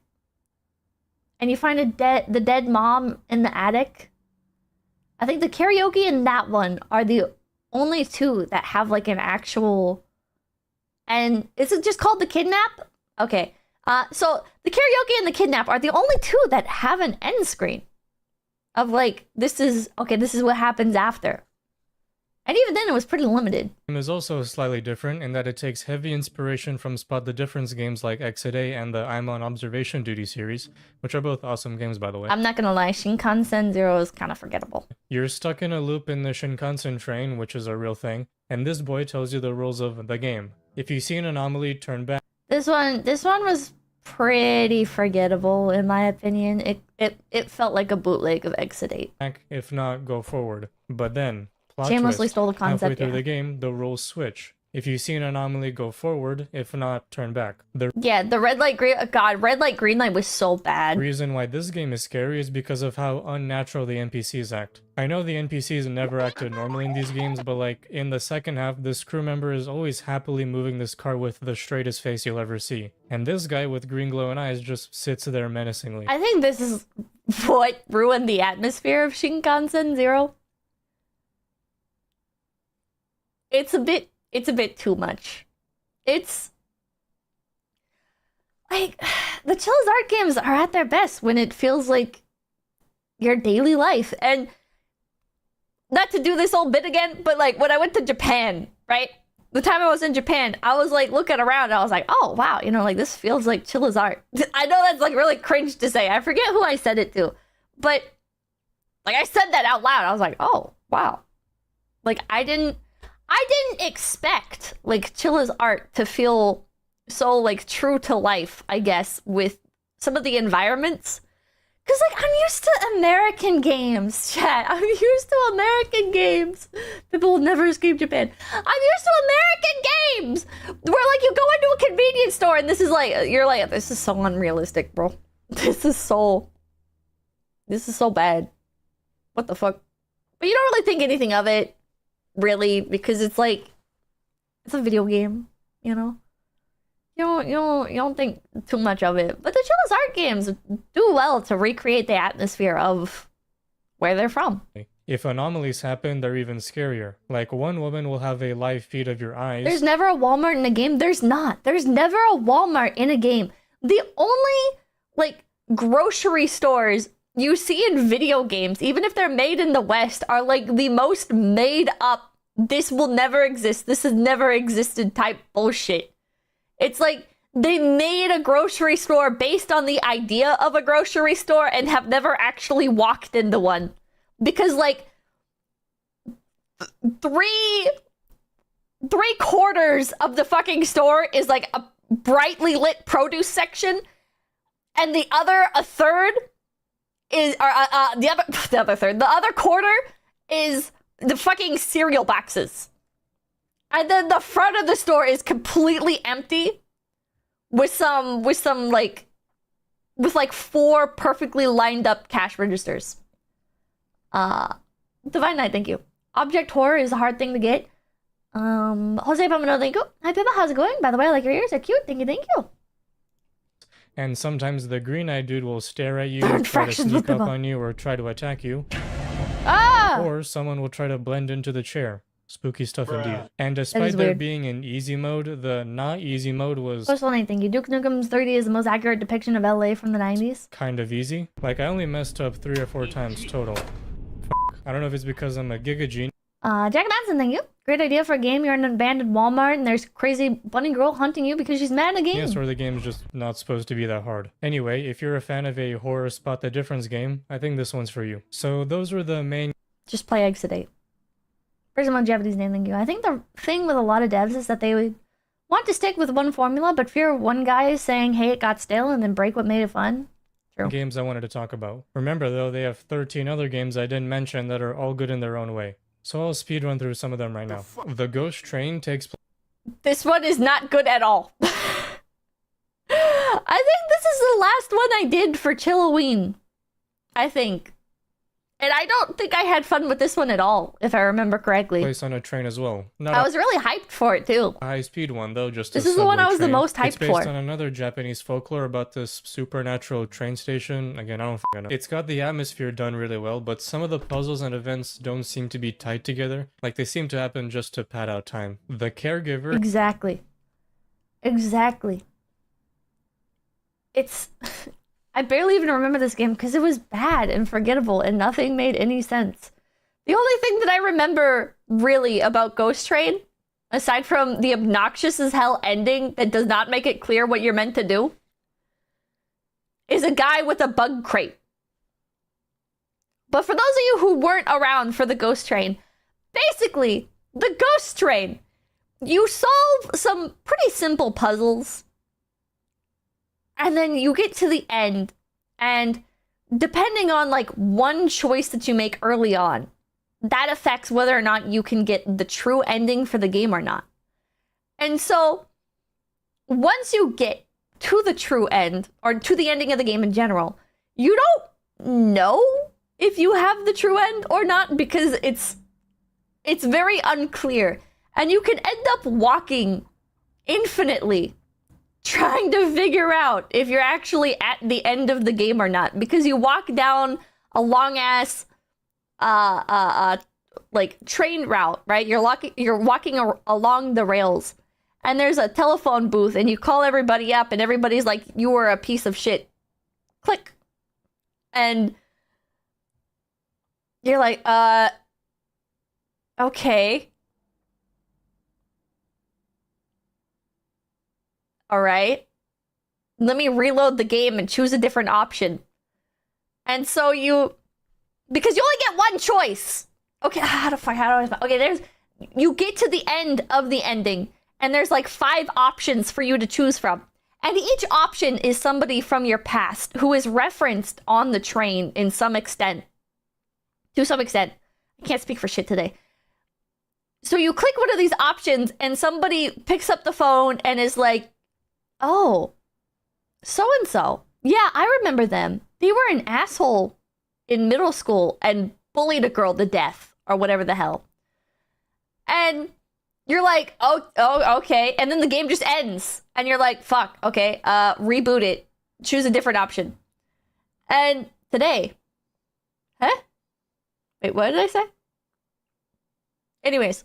Oh, today, like, I can't speak today. Oh, whatever. Anyways. So then you're like, okay, well, let me try doing a different option. And basically, all 5 of these different, like, dialogue options all lead to a bad end. Because you didn't do the game perfectly. So you have to reload back to a certain point. Try and get the game done perfectly. Walk along this long-ass stretch of train tracks. Talk to somebody. And then walk back, if I remember correctly, to find an old man at the train tracks. He's like waiting on a bench or whatever. If I remember correctly. Maybe that's completely off, but Has you visit it was bad. It was really, really bad. It was a lot of padding. this old man's house also happens to be the most trashed house in the history of houses. Turns out he's possessed by the spirit making weird things happen around the house. This game also has atmosphere unlock, even better than the Ghost Train IMO. There's even an Amamanto type section where you have to set these clocks while the spirits chase. Holy shit! Toronto, thank you so much for the 50 BPs! Thank you, thank you, thank you! Thank you, thank you, thank you, thank you! That's so kind of you! Thank you, thank you, thank you! Thank you so much! Thank you. Awesome game. That's very, Missing very kind Children of is you. more of a detective style Holy game. shit. There's 3 children that went missing and you have to go to each of their houses to find out what happened. There's a lot of back very kind of you, man. Thank and you, thank forth you, you'll thank have you. to do, like find an item in one place and use it at another, plus talking to a bunch of NPCs. The horror in this game is only in the atmosphere. I actually didn't find this game scary at all, besides maybe the odd characters on a Eddie Lombardo, thank you. Best train was Choo Choo Charles. Choo Choo Charles was a good horror game. dog with a face. What? You'll definitely need Oh my god, it's still popping up. Was gifted a membership by Torado. Thank you, thank you, thank you. your Thank you thinking so cap much. for this game. The karaoke has you Oh, this one, I forget what this one was called. What did he say it was called? Not the caregiver. has you visit this old man's house, also happens to be the most trashed house in the Not history of this one. houses. Turns out he's possessed by the spirit making weird things happen around the house. This game also has atmosphere unlock, even better than the Ghost Train IMO. There's even an Amamanto type section where you have to set these clocks while the spirit's chasing you. Awesome game. Missing Children Missing Children, this one. This one was bad. This one was really, really bad. Because it was boring. It was just boring. The Missing Children is a point A to point B type game. You do something here, and then you go to the next spot, and you do something there, and you go back and forth a little bit, and then it ends, and you're like, I didn't even do anything. I didn't do anything. This game is just... It's more of a point and click with extra steps, yeah. Glitchy too, true. is more of a detective style game. There's 3 children that went missing and you have to go to each of their houses to find out what happened. There's a lot of back and forth you'll have to do, like find an item in one place and use it at another, plus talking to a bunch of NPCs. The horror in this game is only... And then the way it ends, like you go to this park and then you walk down a long stretch of a bridge and you just... And then you witness the end of the game! And you're like, oh, okay. It's just... It's anticlimactic. in the atmosphere. I actually didn't find this game scary at all, besides maybe the odd characters on a dog with a face. What? You'll definitely need your thinking cap for this game. The karaoke has... You don't need your thinking cap. You need to just... Like...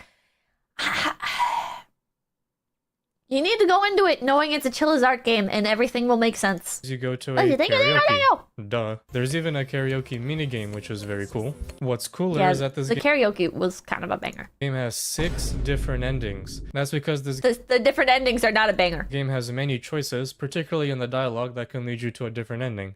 I like how they did it. There's of course the usual, like strange characters, odd occurrences, and the time sequence at the end. 10 out of 10 game. I was very annoyed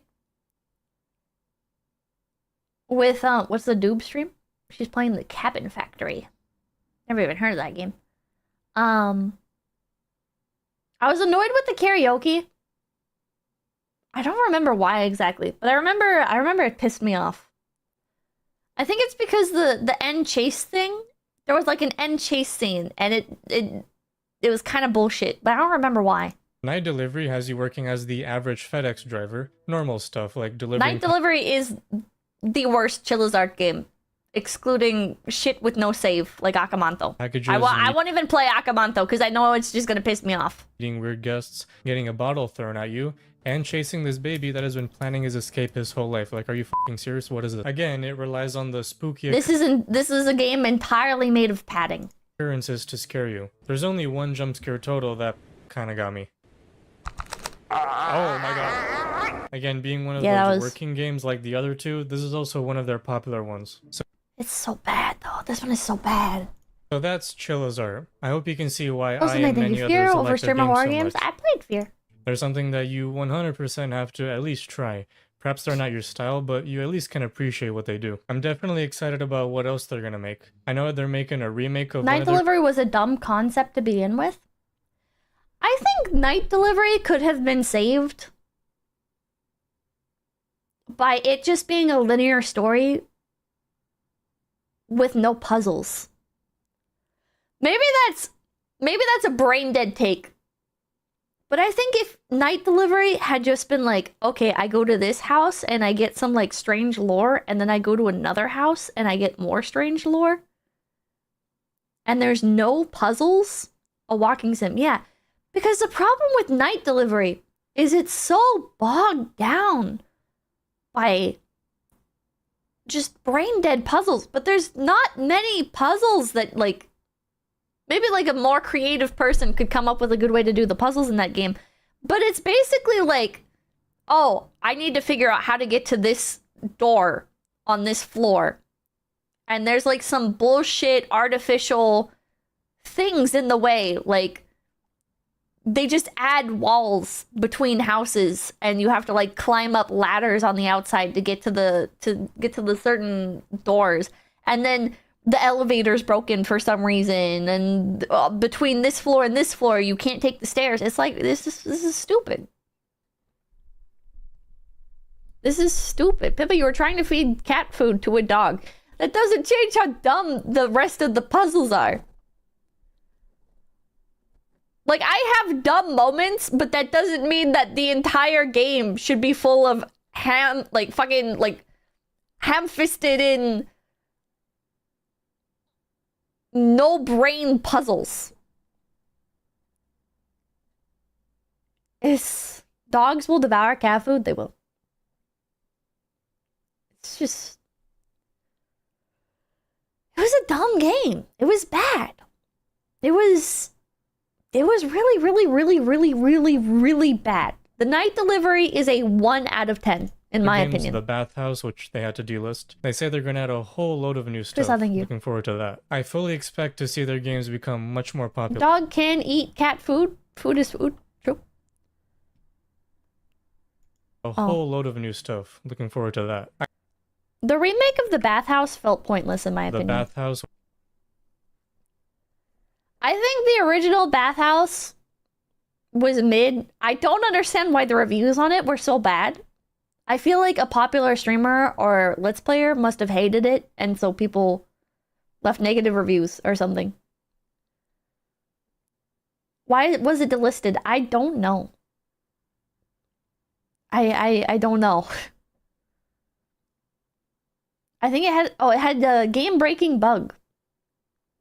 I don't know why they entirely remade it. I'm sorry, the bathhouse? Yeah, the bathhouse is one where there's you take care of a bathhouse and there's a ghost haunting it, and the town is planning to use you as a sacrifice to get rid of the ghost. The original story, I think, was better. I don't really remember the original story. John Garrison, thank you. I meant more like who gets packages at 3 a.m., but you aren't wrong about the other stuff. True.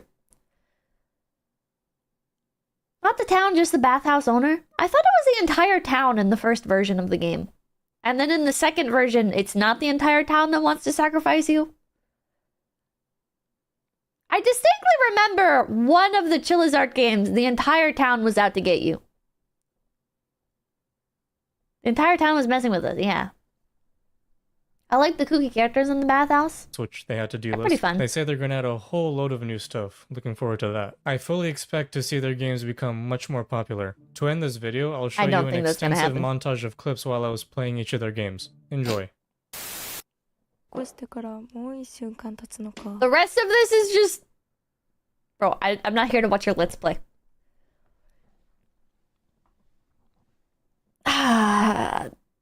Disappointing video essay. I'm sorry, Lamb Warp. See how Ayumu, thank you. I remember the game being based on Kisaragi Station was pretty good. The rest are alright. I think the genius of Chilla's art games lies in how grounded the experiences can get and how fun and zany the world can be. You know, Chilla's art games have a good mix of comedy and immersion. But the problem is, in my opinion, with Chilla's art games, they try to do too convoluted of stories. And it ends up creating nonsensical puzzles. Environments that feel overly large and wasted.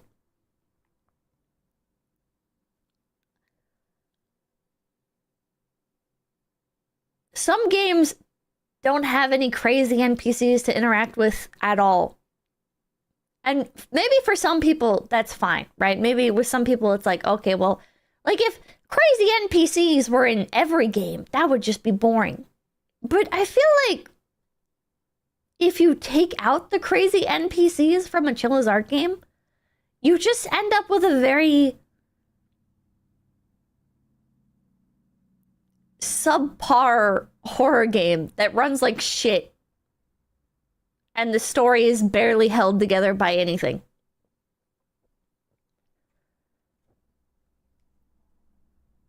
Postal Night, thank you. If you want good Japanese horror games, play Fatal Frame 1 and 2. I got a Wii U so I could set it up and play Fatal Frame on it. Problem with the Chilla's art games is that they give you enough content to just slightly go over the refund period.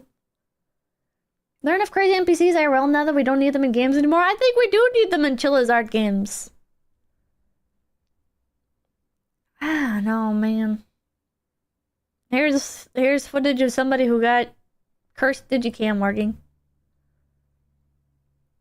It does make me wonder what kind of game cursed digicam is. But the intro cutscene didn't make me optimistic because again, I do think Chilla's art is best when it's a 𝐒𝐿𝐥𝐸 simulator.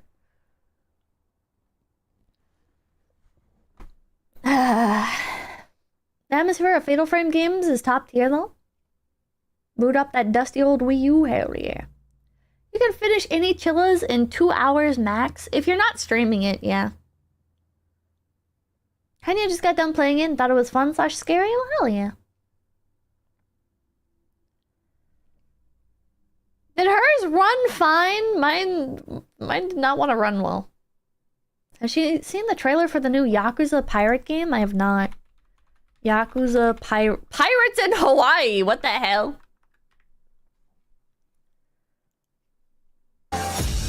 What is this? I've never played Yakuza.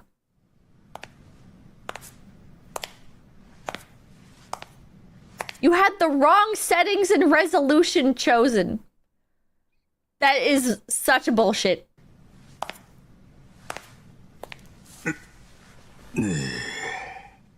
This is, Majima?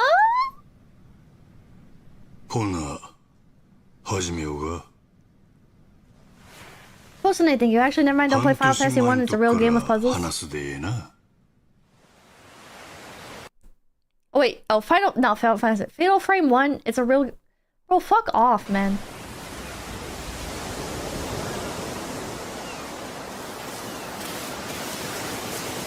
It is Majima. Ah! Good fox, thank you.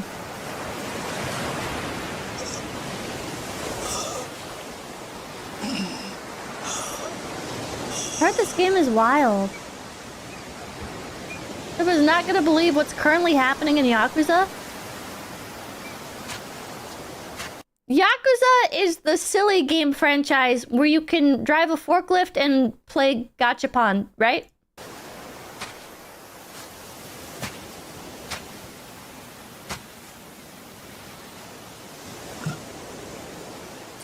Yes. Smokes like the Pepper Stream, Yakuza, Kiwami, and My Life Is Yours. I don't know what that one is. Oh, that's Shenmue! Okay, never mind, sorry.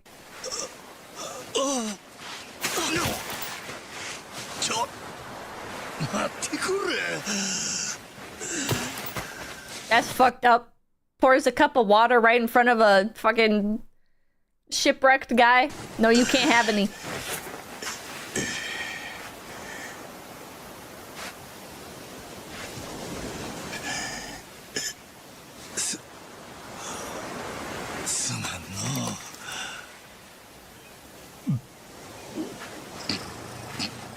What the hell? Chad, I don't think you can own tigers in Hawaii. The Yakuza man, thank you. I'm so ready for peak. I'm counting the days until it's here. Ulatila, thank you. You might like them. They have tons of mahjong. Oh.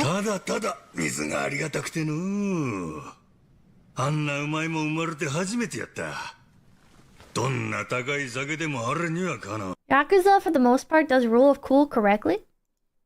If you ask me, even the best booze could have topped it.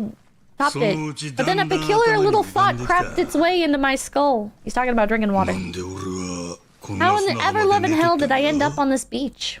I had no clue. What's more, the real head-scratcher was, who was I? My own name up and ran out on me. Total blank slate. It wasn't all bad, though. Felt pretty good, actually, in a way. It was kind of like being reborn. Anyway, turned out that I was just at the start of it, and things were about to get a whole lot more complicated. Hey kid, where am I?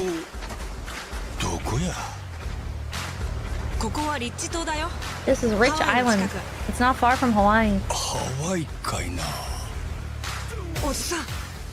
Mister, we gotta hide.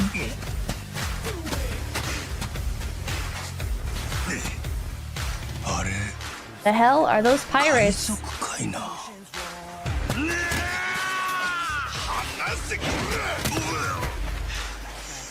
Oh, I thought he just like burst out of the foliage to randomly attack these pirates. I was like,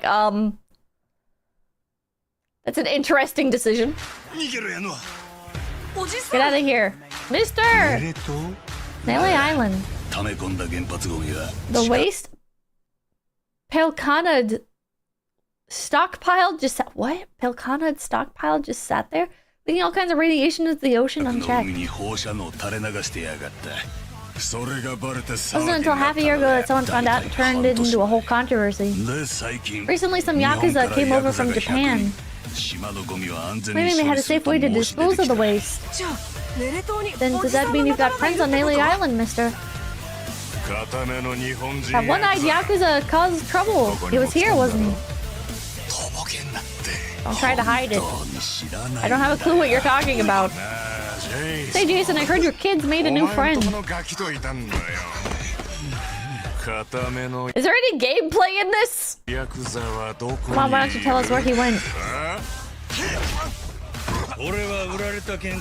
All I did was throw down when you bastards came swinging.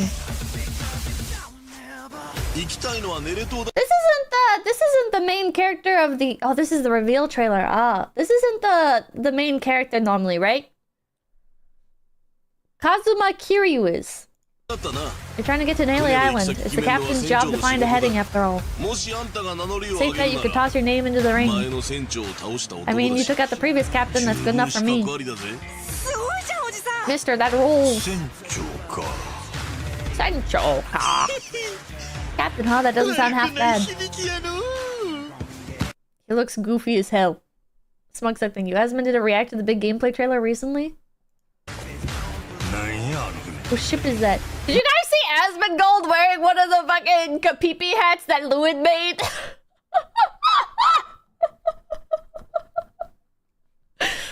That was good shit. That was good shit. They're from Atlantis, some island they say is a hideout for gangs and the mafia. We can play at that game. Load them up, boys. Lanu Rose, thank you. At this point, Majima might as well be the main character now that he's in more Yakuza games than Kiryu. Full speed ahead. This is also the guy... You ever heard of the lost treasure of Esperanza? Isn't this, not this guy, but Majima. Isn't he the guy that, like, falls in love with the convenience store lady or something? Spider Dude, thank you. Kazuma Kiryu is an original main character, husband of another Kiryu dragon. Huh? Oh! Ah! Took me a moment. Apparently some old guy's after it too, and he recently showed up in the Madlands. When y'all collabing, maybe someday. Now you're speaking my language. Right, you scurvy dogs. This bucket's on the move. Set a course for Madlantis. Hey, what the hell's going on? What's the plan, Captain? We're trying to cut and run. Could be Madlantis wants to test our sea legs. Isn't that sweet of them? What is going on? Madlantis is under new management by a handful of criminal organizations, no less. What the fuck is this? Biggest of the bunch, Lady Might and Queen Mitchell. Welcome, Reavers and Rogues. Come enjoy my queendom, my Madlantis. What is this? This is the pirate kingdom thing from Pirates of the Caribbean at World's End. Is that a cruise ship? So just like that, in 2 days since I woke up with not a trace of memory. It's the pirate HQ. That makes sense. I became captain of my very own pirate ship and set out to sea. And the nearless adventures that awaited me led to an all-out war for treasures unimaginable. Okay, I think I've seen enough. 81 I think Majima is the original Mega Idol Czech song. Eh? I want to see... Okay, naval combat reveal. Wait, this is 2 months ago. Steven Tajingu, this is Yakuza, it's peak.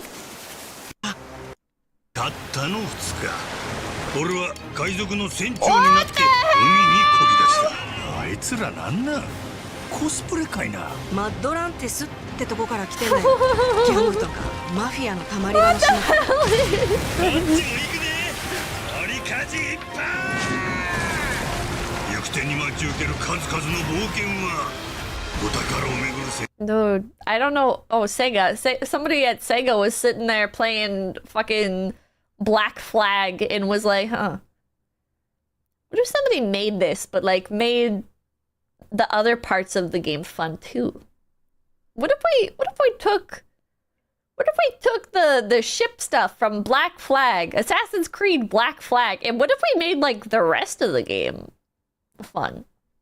I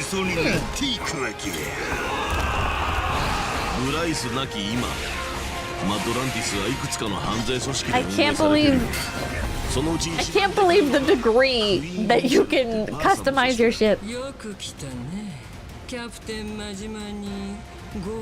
Ubisoft fumbled so hard. Didn't they make an entire Assassin's Creed game based on the sailing mechanics from Black Flag? Like recently? のも女の店もあるが、パイレーツコロシアムに一番金が動く。海賊王レイモンドロード。 It delayed again? 見事なデビュー戦だったな。 Sad. 船長。 Watch 24 Cinderella? 兄弟はやめ言うてろや。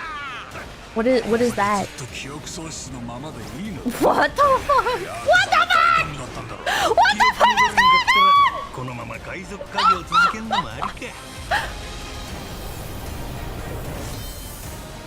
Pirate Yakuza in Hawaii! This reads like a goddamn isekai novel! Title, what the hell? Skull and Boner Sweep? Other pirate games? I've never even heard of that one. This is deranged. This is fucking deranged, dude.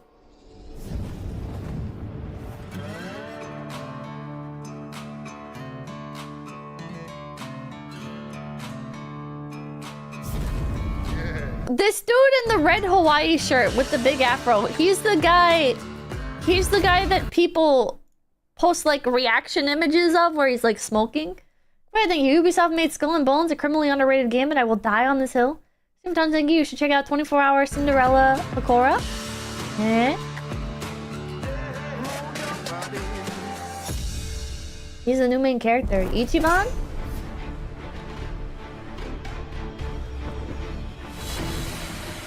I know Cinderella Switch. Captain. Today we're going to explore some of the finer points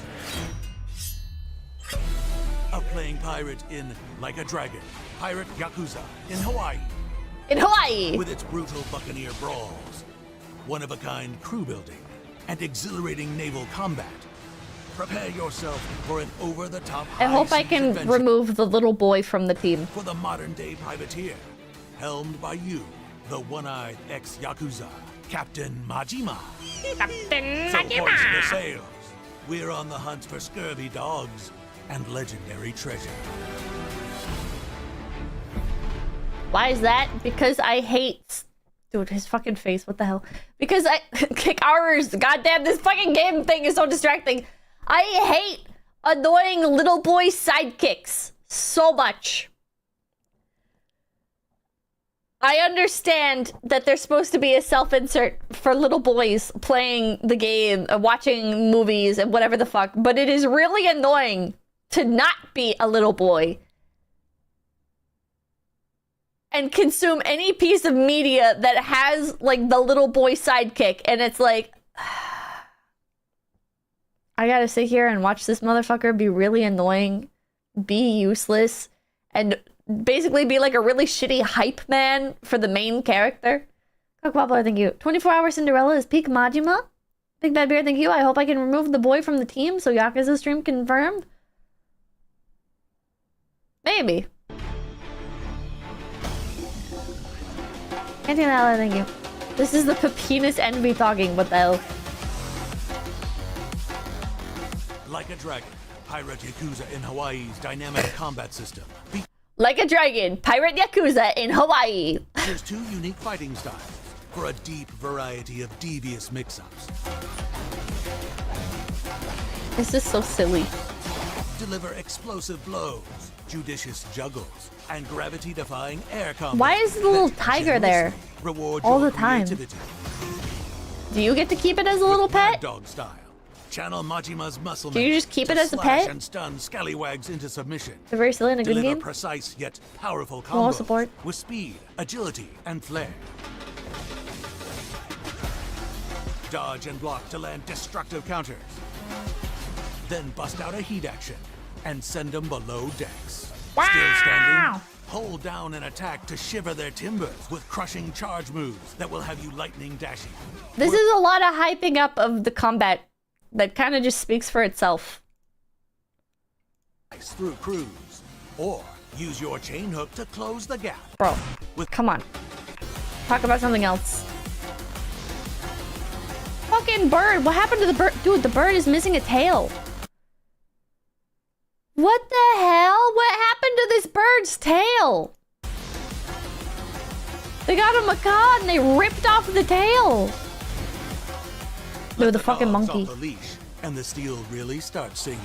Mix up fighting styles with lightning-fast swaps to execute criminally creative combos and give these clowns a hands-on juggler. Cool. As the man once called the patron saint of pain. You have to play the game to find out. Find out the bird's side story. Is there gonna be a side story for the bird? The twin fists of Mad Dog and Sea Dog. Simple to pick up, deep as the ocean.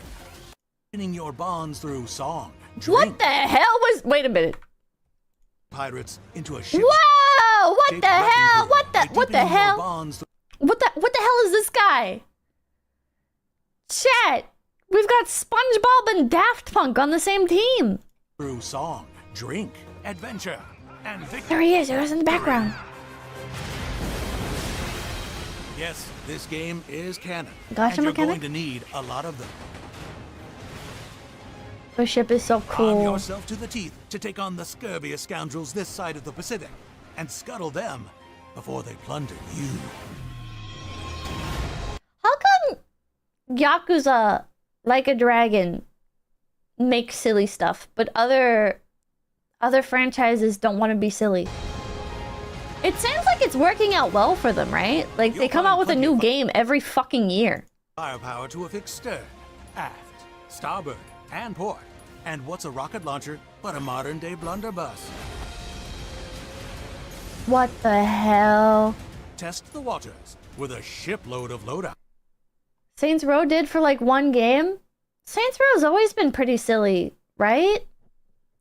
But then they came out with the new one, and even that they were like, we can't have silliness. We gotta make it really millennial and semi-ironic. Postal Nate, thank you. I'm sad we never got an open world Pirates of the Caribbean RPG.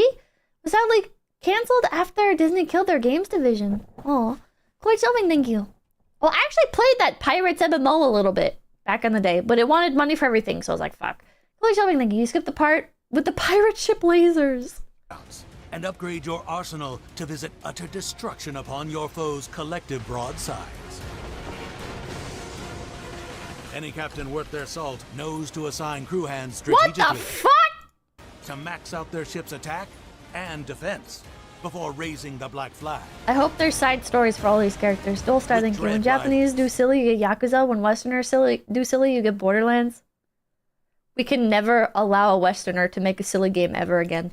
And fearsome creatures roaming the seas, it's all hands on deck. The open ocean I think we should shut down the Western games industry. isn't known for its hiding spots. And before long, you'll find yourself in the crosshairs. Take the helm as exhilarating, real-time naval battles ensue. The fucking Quickly maneuver into cannons are firing position insane. while avoiding enemy bombardments. Then deliver devastating damage with a volley of cannonballs, Who made Choo Choo Charles? maelstrom of bullets, laser blasts, Why am I so or sleepy? wall of flame. You might even take your hands off the wheel to add a more personal touch to the proceedings. This is fucking deranged. Really basic. I loved it when a game wasn't afraid to be wacky and Captain's fun. discretion. Just keep an eye on the health of your crew and ship, or you'll I think Japanese game studio. What the fuck did I just pause on? I think Japanese game studios also shouldn't be allowed to pander to Westerners. be swimming with the fishes. Pokemon was better when it didn't pander to Westerners. Deal enough damage to the enemy ship for a guaranteed depth sentence. Or set a collision course. Issue the boarding command to take down the captain Ooh. face to face in all out crew versus crew deck battles. Hell yeah.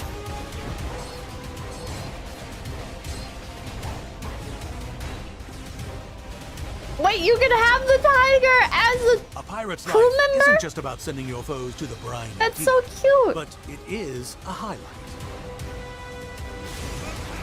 This is Once fucking you've got a few notches insane. on the gangplank, set a course for further adventure. I tried playing that one game, Sea of Thieves. That is too complicated. You know, like I understand the demographic for it. I used to watch Summit 1G play Sea of Thieves, and I was like, oh my god, this is like the greatest thing ever to watch. But then actually trying to play it, I don't know. Like I understand like the market for. I'm not saying stuff like Sea of Thieves shouldn't exist or anything. I just personally don't like it. Sea of Thieves is not complicated. It is complicated because you have to get an entire crew together, and then you have to do like these very specific routines. It's uber autismo, it really is. Chevy Owens, thank you. Is this set in the modern era? I think so. Next Angels, thank you. Captain Locke! Mr. Thank you. Yakuza has been slowly building up as a series for the past 20 years. They've earned the right to be this wacky.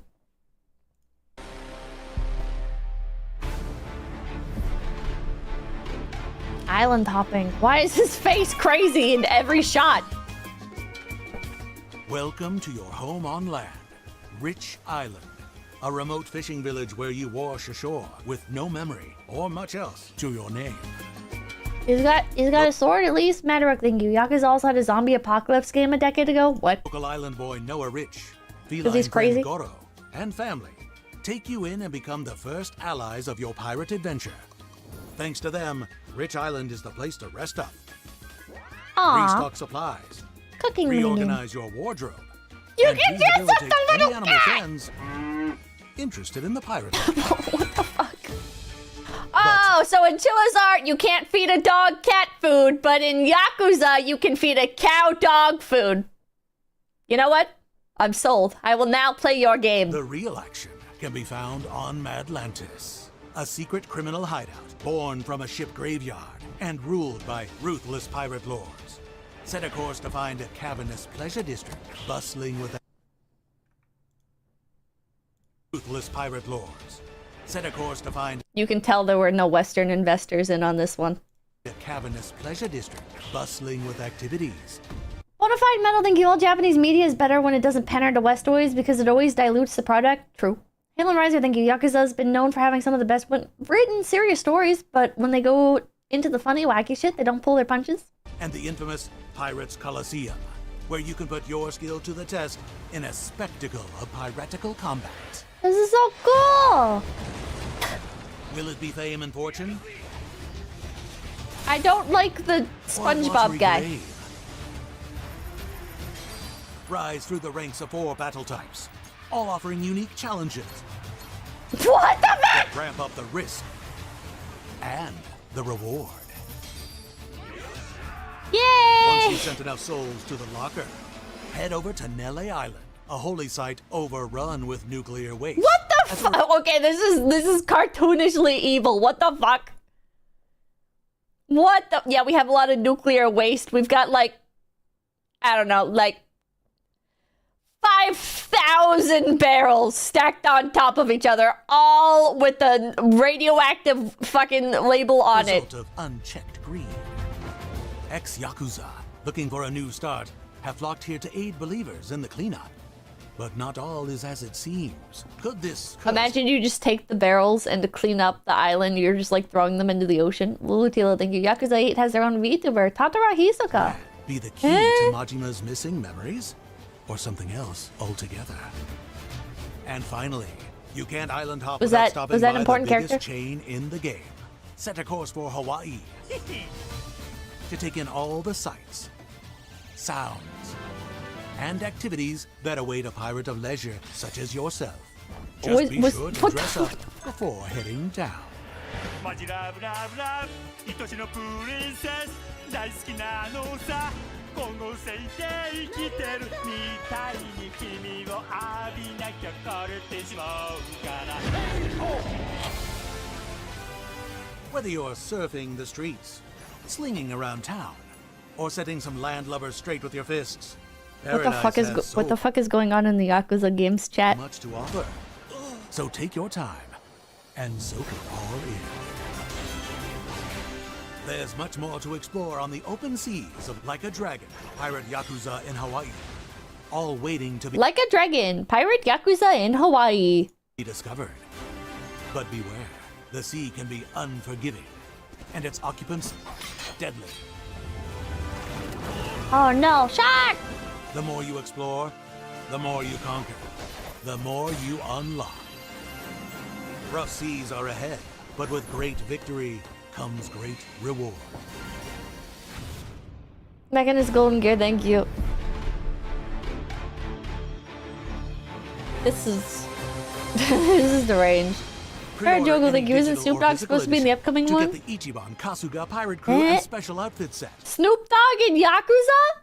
which adds the hero of Yokohama, Ichiban Kasuga, and his pet crawfish Nancy to your crew. His And what? Ichiban's iconic outfits to your wardrobe. Coffers feeling full? Upgrade to the Digital Deluxe Edition to get additional ship customization Oh items. my god. Bro, that's a chicken. One of your crewmates is a chicken. Legendary crew members, outfits, and extra music. You're telling me if I pay probably like $60, I could have a chicken on my crew? And if you want all His name the is booty on Nugget. offer, What do you mean his name is Nugget? This is a reoccurring character? Huh?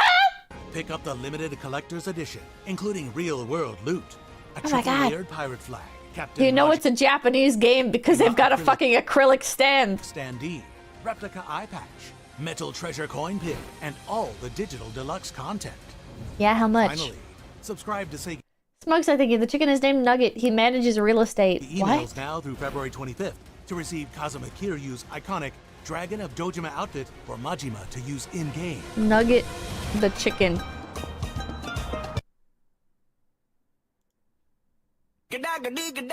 Oh, I've been married a long time ago. Would you That's not what I'm looking for. Yakuza.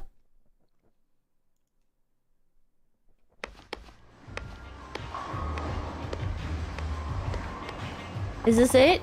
Is this it, chat? She doesn't know the Nugget lore. I have no idea the Nugget lore.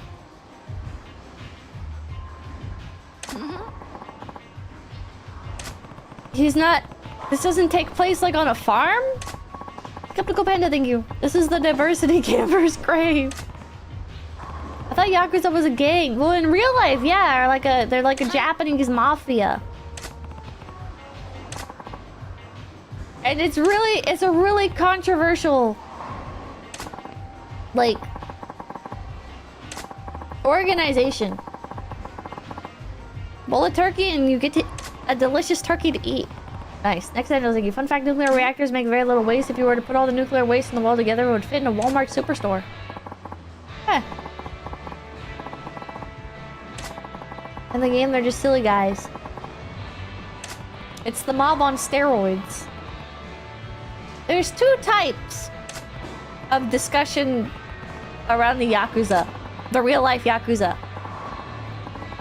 There's the first type, where people are like, you don't even fucking talk about the Yakuza, alright? You don't even fucking say their name without the disclaimer that they are like the worst people on fucking earth, alright? They will fucking like break your legs and cut off your fingers because you are one day late on your fucking great-great-great-great-grandfather's loan that just now got passed on from his great-great-great-grandson to his great-great-grandson to his great-grandson to his grandson, which was your dad, and now you just got the loan.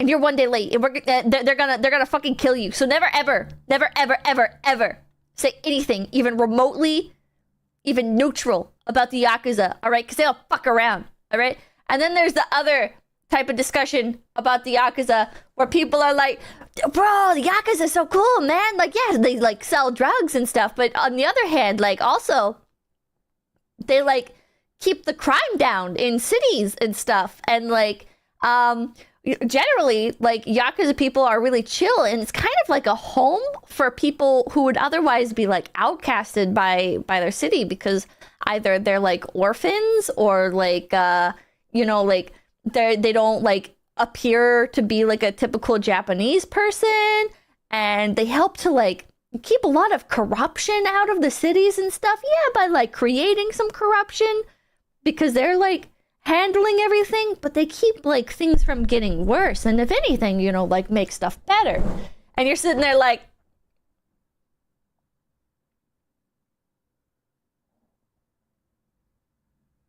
I think I'll let people smarter than me sort this one out. I have no opinion on the Yakuza. I have zero opinion on the Yakuza. After achieving a turkey. Almost like Mexican cartels. Bro, there was somebody I used to play Overwatch with a lot. I had like a what's the term? like over time when you play an online game, you know, you add people to your friends list and they're like your reoccurring, like, oh, you're online, I'll invite you to a match, blah blah blah. Okay, so there was this one guy that I used to play with that he lived in Mexico and he used to live in America, and I was asking him, like, why did you move back to Mexico, like, after living in America? And he was like, oh, because, like, Mexico just makes more sense, you know? It's a lot more safe than America. And I'm sitting here like, I don't think that's true. And he's like, no, it's way more safe. It's way more easier, you know, like, especially me, like, being, like, him. He's talking about himself, like, because he's, like, Mexican, he gets, like, harassed by the police a lot less. And he tells me, he's like, yeah, like, in America, you know, like, you get harassed by the police and you just kind of gotta, like, put up with it. There's nothing you can do. But in Mexico, you know, because, like, all of the cops are paid off by, are managed by the cartel, you know, like, you can just, like, bribe them. And I'm fucking sitting there, like,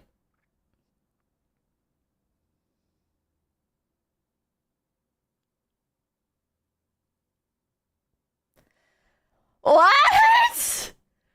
What? Dude. What? He's like, yeah, you know, like, you get pulled over or whatever, you just say, like, here's $40, let me go.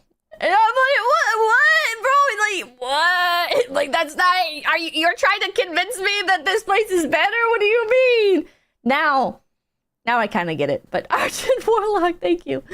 The Yakuza game explores that, ideal versus reality. Huh.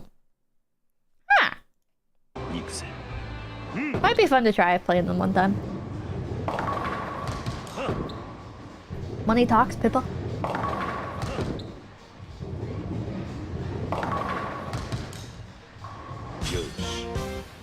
Wow. When does the chicken appear? There it is. The special prize for the customers who get a turkey is an actual turkey. Here comes my delicious turkey. So, I won't keep you waiting. Here's your turkey. Ta-da!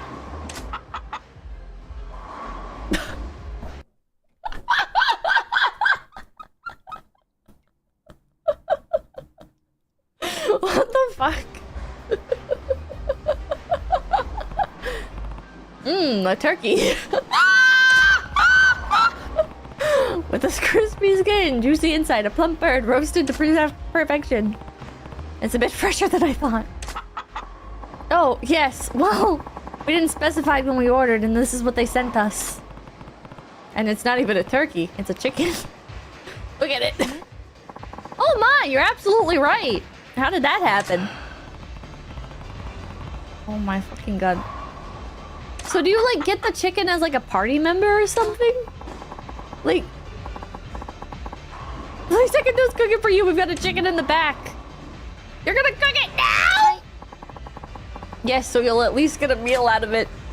But that means you have to kill this chicken. That's no problem. I grew up on a poultry farm.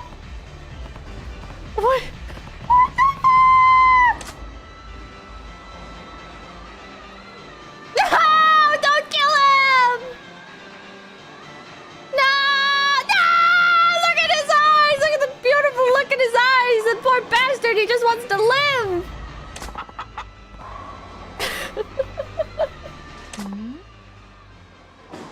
What the fuck? Oh my god, he's freaking out. This chicken, I want to keep it. What the fuck? What is he doing? Is that not allowed? No, it's fine. But I thought you wanted it cooked. They're bonding. Constant Demonic saying Yakuza series is a masterclass in cutscene angles. True. From what I'm seeing, true. This is your chicken now. Congratulations. Hello, chicken. Your name will be Nugget. No! That's so wrong. That's so cute, though. Financial Savvy 3? He's got economic influence. He's a manager. What? It's interesting. Fun fact, Al Capone invented expiration dates after getting out of prison. He went to the milk bottling business and devised it to prevent his customers from getting sick drinking spoiled milk. Ah.